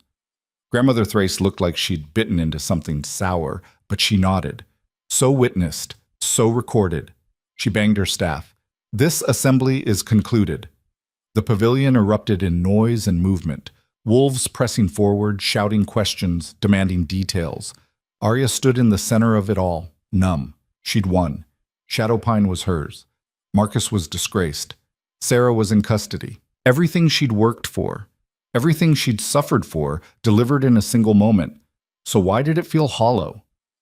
Kael appeared at her side, steady as stone. We need to go, now, before Marcus's supporters organize. They'll come for me. Yes, but not tonight. Tonight we get you back to Virex territory where I can protect you properly. He paused. Unless you want to claim Shadowpine immediately? Arya thought about her old pack, the territory she'd grown up in, the wolves who'd watched her be poisoned for years and done nothing. No, she said quietly. Let them wait. Let them wonder. I'll come back when I'm ready. They left the summit that night, riding hard through darkness with a full escort. Behind them, Arya could feel the weight of what she'd done, what she'd set in motion. She'd exposed Marcus and Sarah, reclaimed her bloodline rights, stood in front of 30 packs and declared herself alive. But she'd also painted a target on her back that would never fully disappear, made enemies who would spend the rest of their lives trying to finish what the cliff and river had started. Somewhere in the darkness behind them, Marcus was plotting revenge. Sarah was locked up but not broken, and Shadowpine Pack was leaderless, vulnerable, waiting for someone to claim it. The war was just beginning, and Arya had no idea if she was strong enough to survive what came next. The answer came 3 days later when Marcus's supporters burned down the eastern border settlement. Arya stood in the ashes at dawn, breathing smoke and death, watching families dig through rubble for belongings that no longer existed. 12 buildings gone, 23 wolves displaced, 2 children still missing. The message had been carved into the town square stone. False alpha brings false protection. They're testing you. Kyle said quietly beside her, seeing if you'll respond with violence or weakness. What's the right answer? Neither. You respond with strength that doesn't need violence to prove itself. He nodded toward the families picking through debris. Help them rebuild. Show them what real leadership looks like. And if Marcus attacks again while we're playing construction crew, then we make sure he regrets it. Arya spent the next week in that settlement, not directing from a distance, actually working, hauling lumber, clearing rubble, helping families sort through what could be salvaged. Her hands blistered, her back ached, and every night she collapsed into exhausted sleep. But the families noticed, started looking at her differently. Not with the fearful respect they showed Kyle, but something warmer, like maybe she was actually one of them instead of just another alpha playing political games. On the 8th day, a delegation arrived from Shadowpine. 5 wolves, all older pack members Arya vaguely recognized from her childhood. They approached cautiously, clearly expecting guards to stop them. Arya was hauling timber when they arrived. She set down the beam, wiped sweat from her face, and waited. The eldest, a gray-haired man named Thomas, who'd been her father's friend, stepped forward. Arya Vale. He didn't bow, didn't show submission, just studied her face like he was looking for someone he used to know. You're alive. Apparently. Marcus said you ran away. Said you were too weak for alpha duties, that you abandoned the pack. Marcus lied about a lot of things. Thomas's jaw worked. The pack is fractured. Half support his claim through marriage law. Half want the bloodline restored.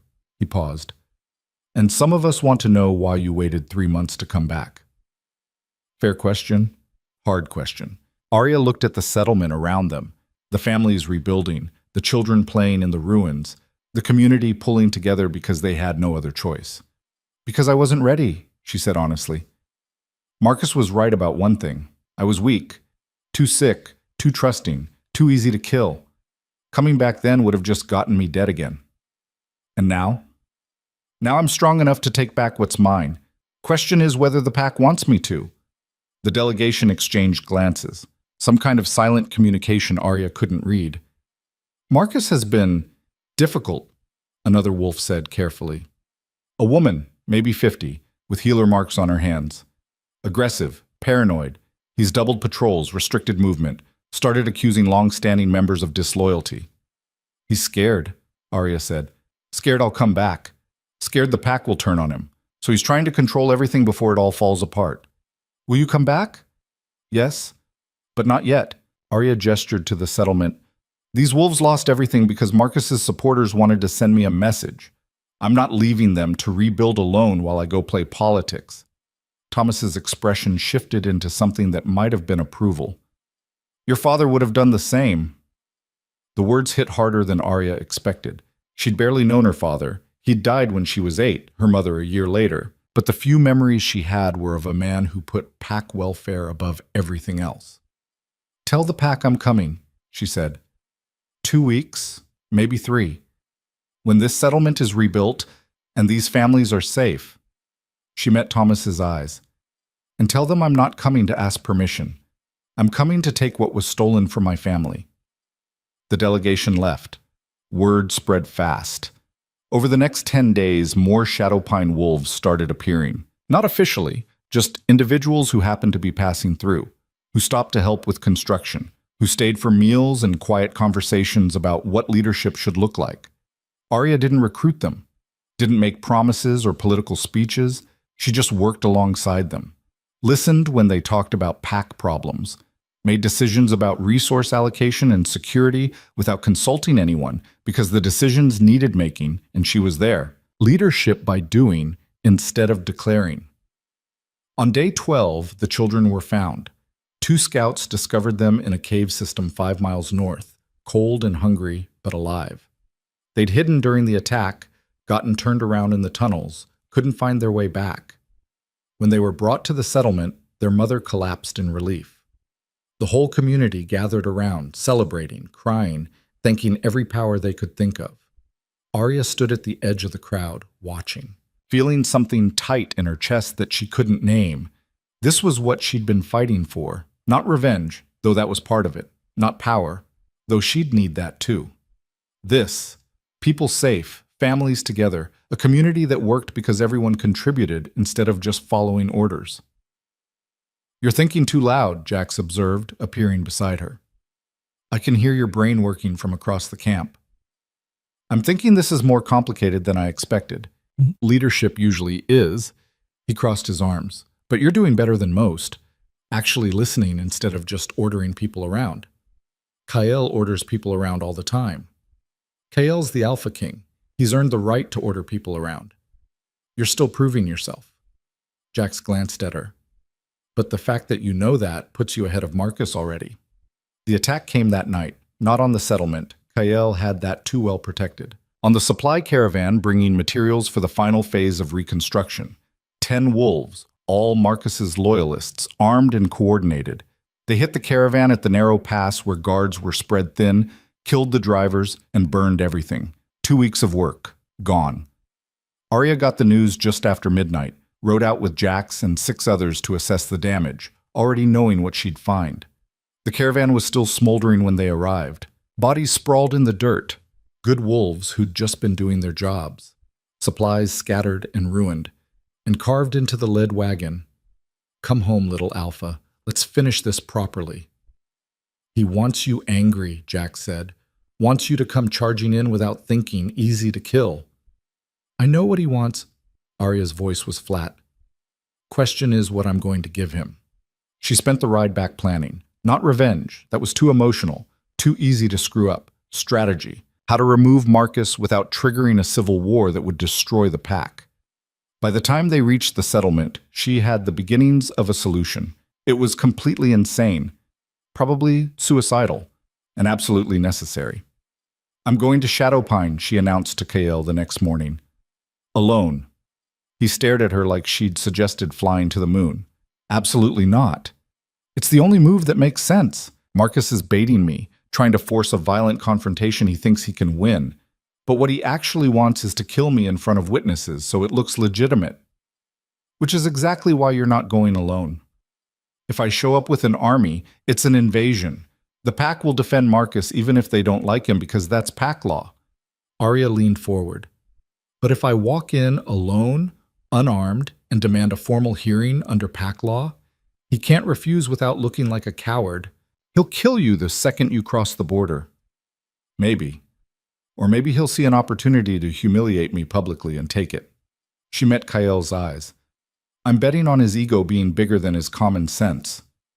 Kael was quiet for a long moment. Then, "This is a terrible plan." "You have a better one?" "Yes. We gather allies, build a coalition, force Marcus out through political pressure." "That'll take months. How many more wolves die while we're playing politics?" Arya shook her head. "No. I end this now on my terms." "And if you're wrong? If he just kills you?" "Then you finish what I started. Take Shadowpine by force if you have to. Make sure Marcus doesn't get to enjoy his victory." She could see Kael working through scenarios, calculating odds, hating every option. "One compromise," he said finally.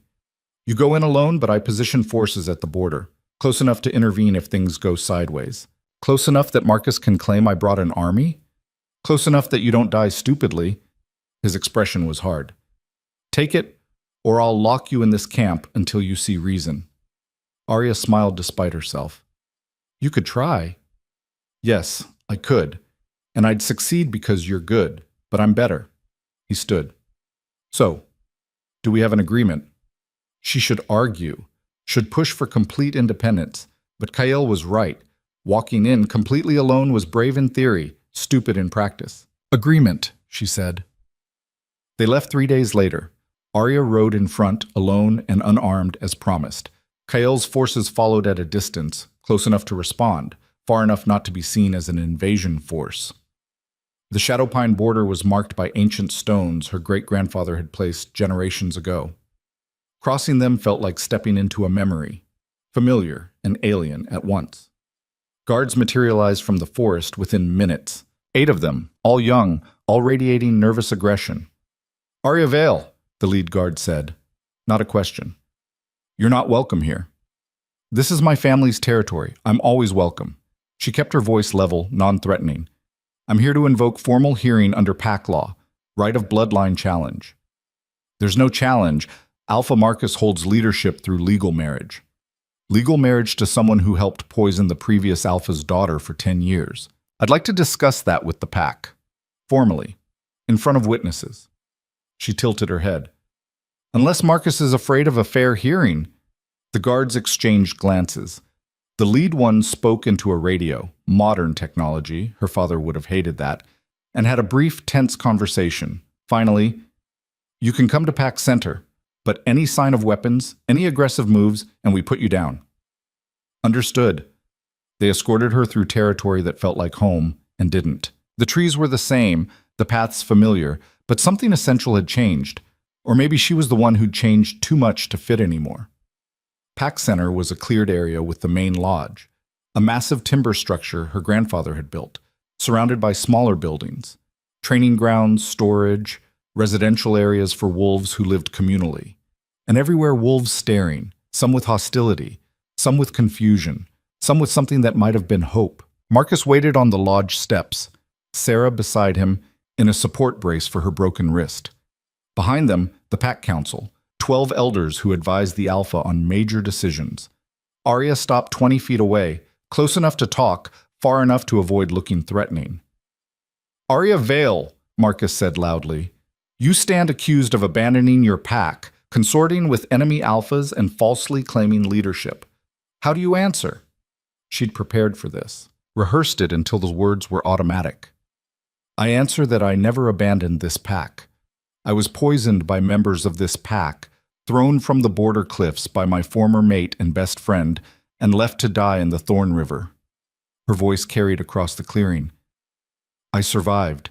I recovered. And now I'm here to reclaim what was stolen from my family. Murmurs rippled through the gathered wolves. Marcus's expression stayed calm, but Arya could smell his fear. Those are serious accusations. Do you have proof? Medical records documenting 10 years of systematic poisoning. Testimony from neutral healers. Evidence of the specific poison mixture. She paused. And Sarah's own confession, witnessed by 30 Alphas at the territorial summit. More murmurs. Louder now. Sarah was acting alone, Marcus said quickly. A jealous friend who... Sarah was your co-conspirator, Arya cut him off. She administered the poison. You benefited from my weakness. And when the poison wasn't enough, you pushed me off that cliff personally. I did no such thing. Then submit to formal senting. Let the pack elders verify who's telling the truth. That stopped him. Because senting didn't lie. If he agreed and she was telling the truth, the elders would know. If he refused, he looked guilty. Marcus's jaw worked. This is a waste of time. Even if you were poisoned, which I dispute, that doesn't make you fit to lead. You're weak. You always have been. I was weak because you made me weak. Arya took a step forward. But I'm not weak anymore. So if you think I can't lead, prove it. Traditional challenge. Right here, right now. Winner takes the pack. The clearing went dead silent. Traditional challenges were brutal. No rules except survival. Fought in wolf form until one side submitted or died. Marcus looked trapped. If he accepted, he risked losing. If he refused, he confirmed he was afraid of her. You're not pack, he said finally. You've been living in Virex territory, taking orders from their alpha. You gave up your right to challenge when you left. I left because you tried to murder me. That doesn't void bloodline rights. Arya looked past Marcus to the Pack Council. Elders, I invoke ancient law. Bloodline claim supersedes marriage claim. My father led this pack. My mother after him. That leadership passes to me by right of birth. The eldest council member, a woman named Helena, who Arya vaguely remembered from childhood, stood slowly. The girl speaks truth, Helena said. Her voice was thin with age but carried authority. Bloodline claim is absolute. Unless... She looked at Marcus. Unless she's been formally banished. Has she? Marcus hesitated too long. No, he admitted. She hasn't. Then her claim stands. The pack must choose. Helena turned to address the gathered wolves. Arya Val claims leadership by bloodline right. Marcus Vale claims leadership by marriage and current tenure.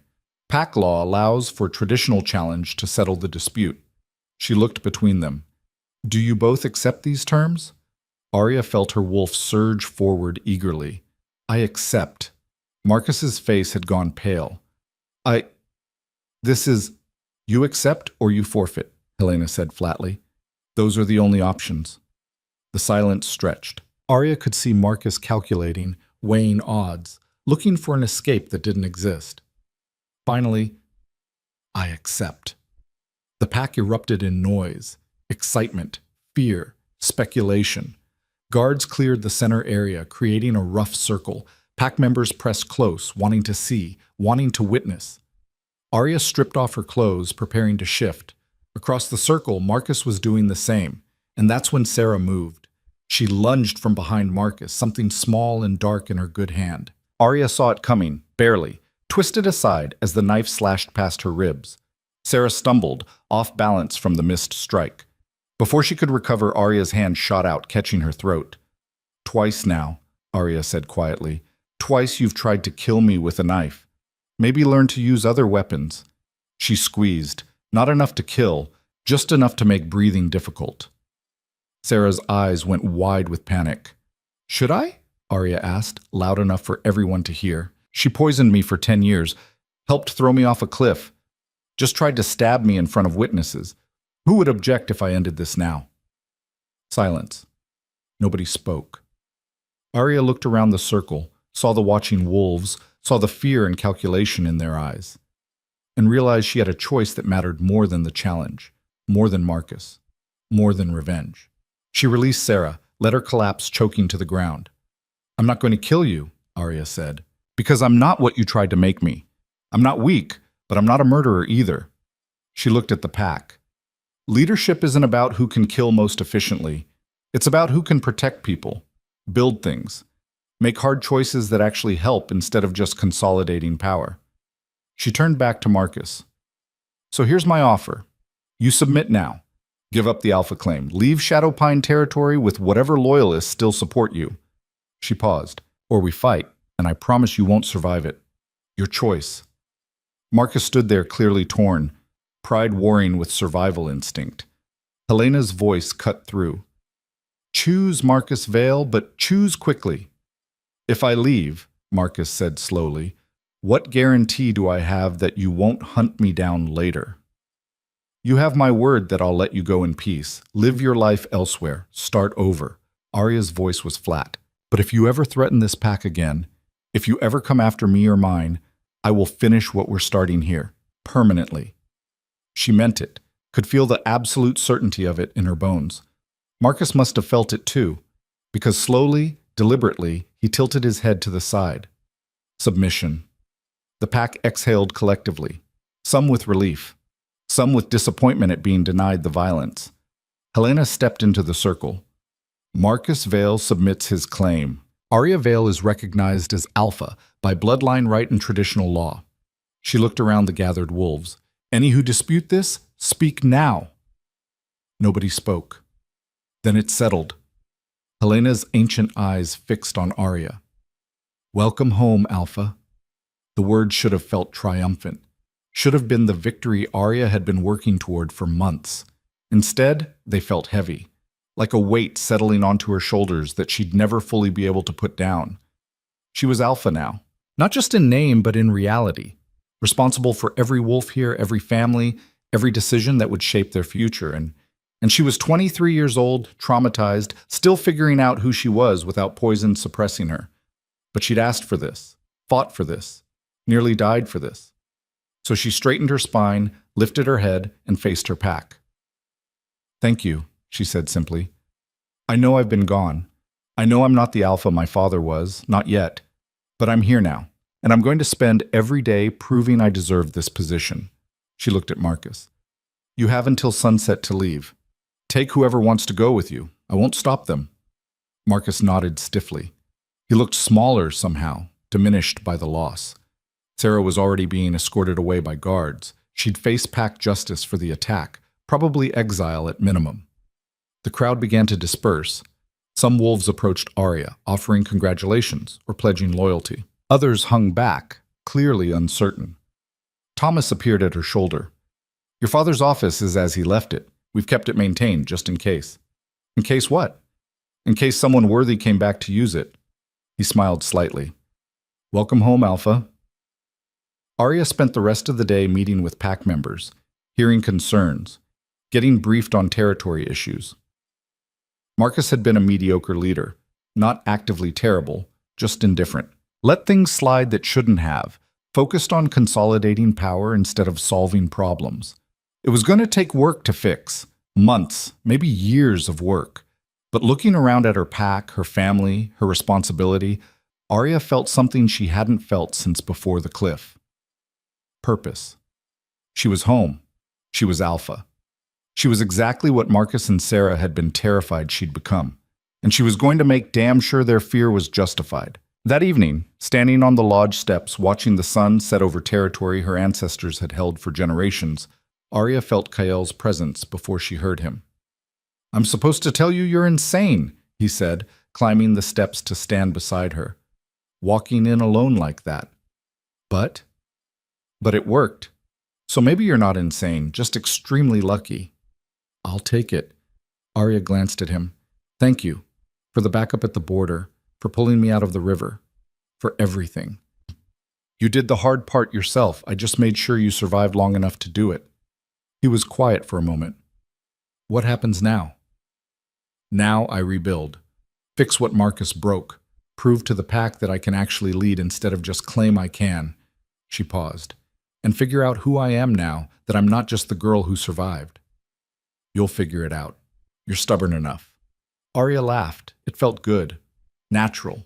Like maybe she could actually do this. Will you stay? She asked. Help me get things organized? For a few days. Then I need to return to Virex territory. I've got my own pack to run. He looked at her seriously. But we're allies now, formally. You need help. You call. Thank you. They stood there as darkness fell, watching lights appear in windows across the pack center. Families settling in for the evening. Normal life continuing. Arya had spent months dreaming of this moment, standing here as Alpha, validated, powerful, victorious. The reality was messier than the dream, less triumphant, more complicated. But it was real, and it was hers. And for the first time since Marcus pushed her off that cliff, Arya felt like maybe, just maybe, she was going to be okay. And for the first time since Marcus pushed her off that cliff, Arya felt like maybe, just maybe, she was going to be okay.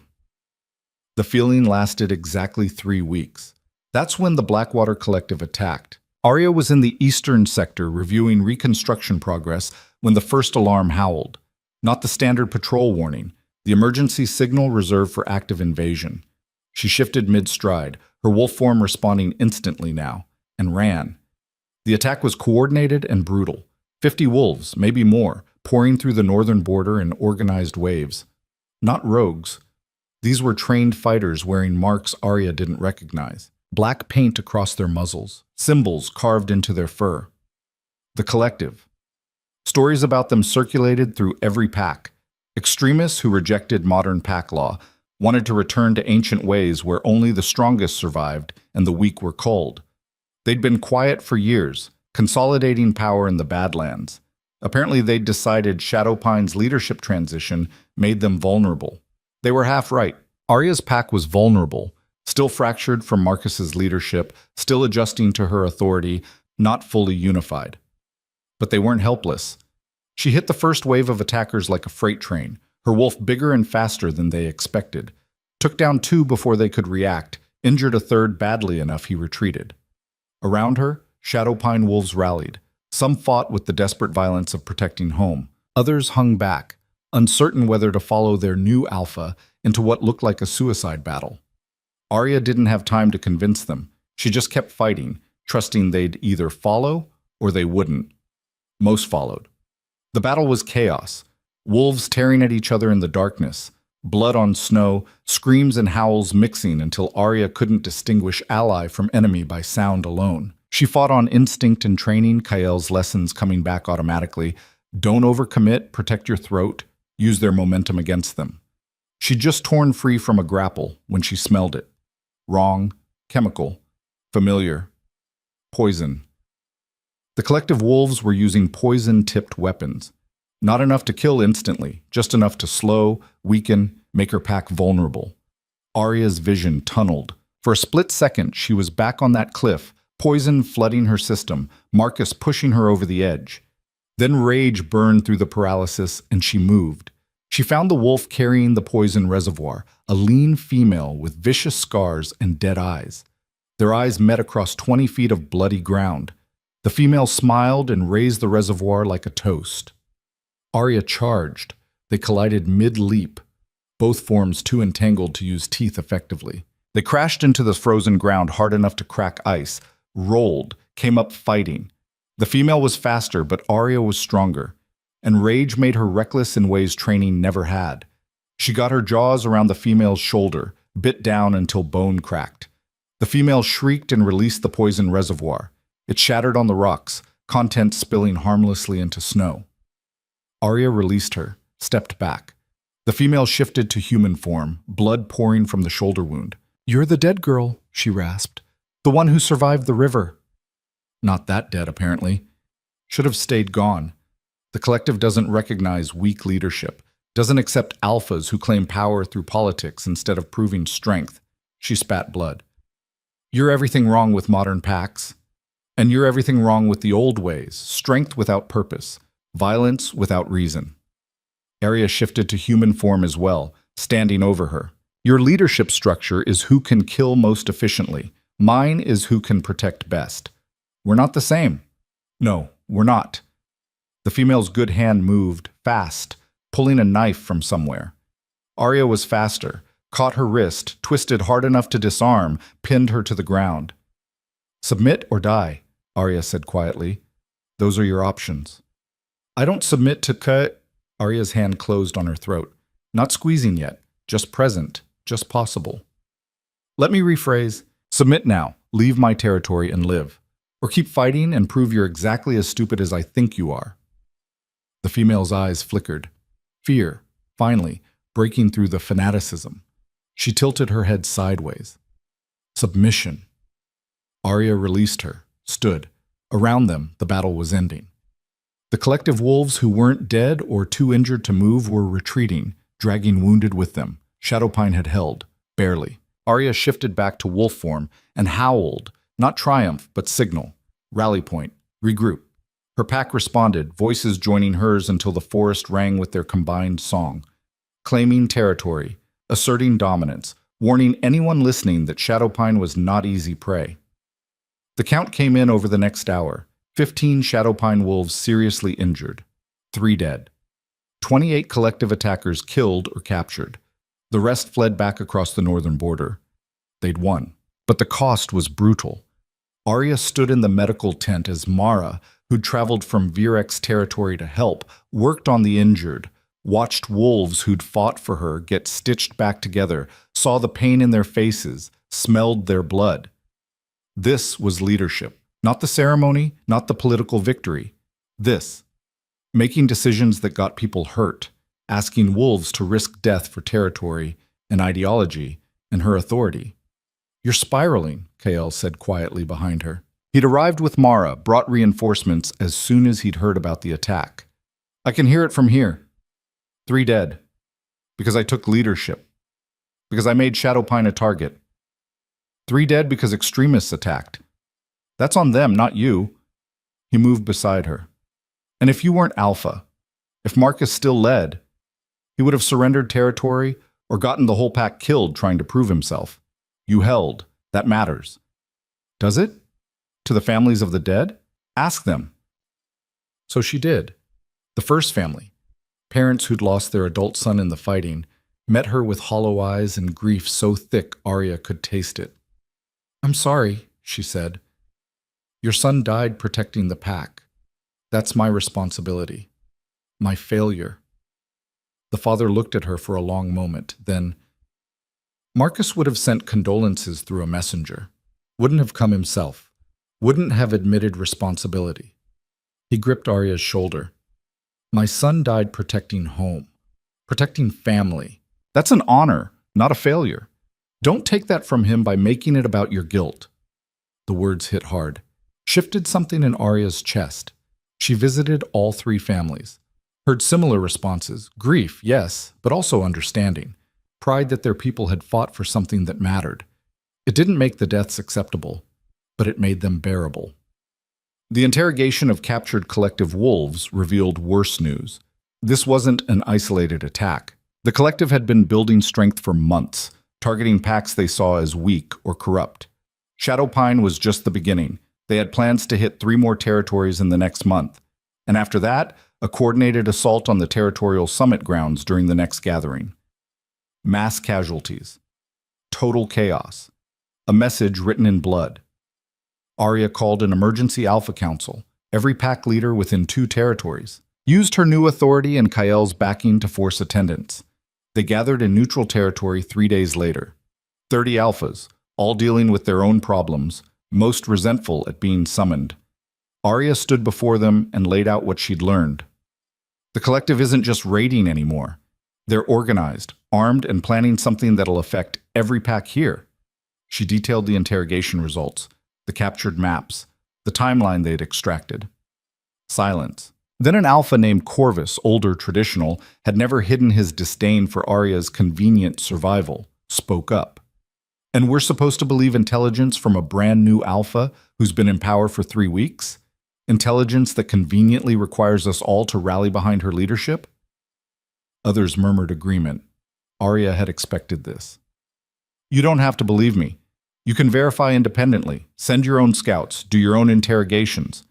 She looked around the room. But while you're debating whether I'm trustworthy, the collective is moving, and when they hit, they won't care about your skepticism. Then what do you propose? Another alpha asked. Female, middle-aged, practical. Joint defense, coordinated patrols, shared intelligence. We identify their staging grounds, hit them before they can organize the summit attack. You're talking about preemptive war. I'm talking about stopping extremists before they kill hundreds of wolves. Arya's voice stayed level. They attacked my territory. They'll attack yours. The only question is whether we face them divided or together. Corvus laughed. United under your leadership, I'm sure. Very convenient. Not my leadership. Joint command, rotating authority. I don't care who gives orders as long as we're coordinated. She looked at Kael. I'd actually suggest the Alpha King takes primary command. He's got the most experience with this kind of operation. Kael's expression flickered. Surprise, maybe approval. I can coordinate if the council agrees. The debate lasted 3 hours. Some alphas wanted immediate action. Others wanted more intelligence. A few refused to participate at all, citing territory commitments. But by the end, they had agreement. 22 packs committed to joint defense. Kael coordinating, scouts sharing information, a plan to locate and neutralize the collective's main base. It wasn't perfect, but it was something. After the council disbanded, Corvus approached Arya directly. That was clever, he said, giving command to Virex instead of claiming it yourself. It wasn't clever. It was practical. Kael's better qualified. Maybe. Or maybe you knew claiming command would make half the council refuse on principle. He studied her face. Your father used to do the same thing. Give up small victories to win larger ones. You knew my father? Served under him for 15 years before establishing my own pack. He was a good alpha, fair, strategic. Corvus paused. You look like your mother, but you think like him. That's unexpected. It was the closest thing to approval she'd gotten from the traditional alphas. Thank you, she said. Don't thank me yet. This alliance is fragile. One wrong move and it shatters. He turned to leave, then paused. But for what it's worth, I'm glad you survived that river. Your father would be proud. The operation to find the collective base took 2 weeks. Scout teams from multiple packs worked in rotation, mapping movement patterns and supply lines. They lost 4 wolves to collective ambushes, nearly lost a 5th when a patrol ran into a trap. But slowly, piece by piece, they identified the location. A fortress built into the Badlands Canyon system. Defensible, isolated, stocked for long siege. And housing maybe 300 collective wolves. The attack plan was brutal, but necessary. Hit at dawn when defenses were weakest. 3 strike teams, 1 to breach the main entrance, 2 to block escape routes. priority on capturing leadership but prepared for heavy resistance. Arya led the Shadowpine contingent. 35 wolves, mix of veterans and younger fighters, all volunteers. They moved into position before sunrise, coordinating through runners since radio silence was essential. Kyle found her in the darkness before the attack. "Last chance to reconsider," he said quietly. "You don't have to be on the front line for this." "Yes, I do. My pack's fighting.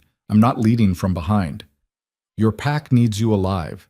Dead heroes don't rebuild territories. And alphas who hide while their people fight don't earn respect." Arya checked her weapons. She'd learned to fight in human form as well now. Knives and tactics Kael had drilled into her. "I know the risks. I'm going anyway." Kael sighed. Stubborn. "You say that like it's a bad thing." "Sometimes it is." He gripped her shoulder briefly. "Don't die. I've invested too much time in keeping you alive to watch you waste it now." "I'll do my best."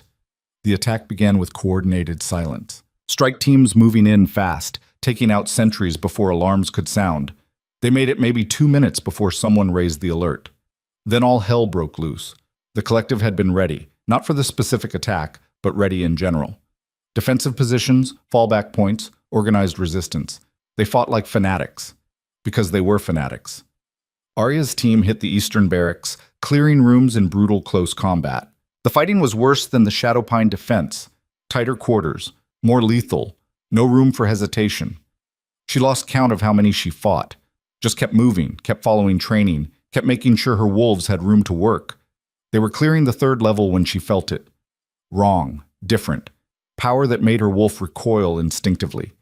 She followed the feeling to a central chamber. Found 6 collective wolves standing in a circle around something that glowed wrong. Sickly green light that hurt to look at directly. Curse work. Old magic that most packs had abandoned centuries ago because it corrupted everything it touched. And in the center of the circle, bound and unconscious, Kyle. Arya's vision went red. She didn't remember crossing the room. Just suddenly she was in the circle, tearing through collective wolves like they were made of paper. They tried to fight back, but rage made her faster, stronger, unstoppable. She killed 4 before the remaining 2 fled. Then she was at Kael's side, trying to break the bindings, feeling the curse energy trying to sink into her skin. "Don't!" Kael rasped. He was conscious, barely. "It's keyed to wolf genetics. Trying to force it will spread it to you." "Then what do I do?" "Get me to Mara. She can purge it, but I can't move on my own." Arya hauled him up, got his arm over her shoulders. He was heavy, dead weight from the curse, but she managed. They made it maybe 50 feet before the collective leader appeared. Taller than average, scarred heavily, eyes that reflected the curse light. She held a staff carved with symbols that made Arya's skin crawl. "The dead girl and the Alpha King," she said, voice like gravel. "Perfect." She raised the staff and the curse energy surged. Arya felt it hit, cold fire in her veins trying to latch onto her wolf and corrupt it from the inside. She stumbled, nearly dropped Kael. The leader smiled. "You can't fight this. It's older than your bloodlines, older than your precious pack laws. It's what we are under all the civilization you've forced on us." She moved closer. "Monsters. That's our truth, our nature, and I'm going to remind every pack what happens when you forget that." Arya's wolf was screaming, trying to reject the curse, failing, and somewhere in that screaming panic she remembered something Mara had said months ago. "Your genetics are showing traits I've only read about in historical texts. Ancient alpha lines. Ancient meant powerful, but it also meant old. Older than curses, older than corruption, older than whatever this leader thought she understood about wolf nature." Arya stopped fighting the curse energy. Let it in instead, felt it try to latch onto her wolf, and felt her wolf devour it. Not reject, not purge. Consume. The curse energy fractured, broke apart, dissolved into raw power her body absorbed like water. Arya stood up straight, Kael still leaning on her, but now the curse wasn't draining her. The leader's smile faltered. "Impossible. That seems to be my thing." Arya's voice came out wrong, deeper, echoing with power that wasn't entirely her own. "You wanted to remind us what we are? Let me return the favor." She shifted. Not to her normal wolf form, to something else. something older that her bloodline had been suppressing for generations. She grew, kept growing, until she stood nearly 12 feet at the shoulder, white fur streaked with silver that seemed to glow from within, eyes pure molten gold. Ancient Alpha, primordial form. The thing legends were made from. The leader dropped her staff and ran. Arya let her go. Had more important things to worry about. She shifted back, hard, painful, like forcing herself into clothes that didn't quite fit anymore, and helped Kale out of the fortress. Mara took one look at him and started the purge process immediately. It took 3 hours, Kyle unconscious and convulsing while Mara worked, but eventually the curse broke. Around them, the fortress was being cleared. Most collective wolves had surrendered once their leadership fled. Those who kept fighting were put down. By sunset, it was over. 300 collective wolves captured or dead. The curse workshop destroyed, their supply caches seized, and the alliance had held. 22 packs working together, taking casualties but succeeding. Kale woke 2 days later in the medical tent. Arya was there, sleeping in a chair beside his bed because she'd refused to leave. "You look terrible," he said. She jerked awake. "You're alive." "Apparently, Mara says you absorbed a curse meant to corrupt bloodlines and just ate it?" He studied her face. "What exactly are you?" "Still figuring that out." Arya rubbed her eyes. "But whatever I am, it's strong enough. That's what matters. The strike teams are asking about you, wanting to know if you're all right." "I'm fine.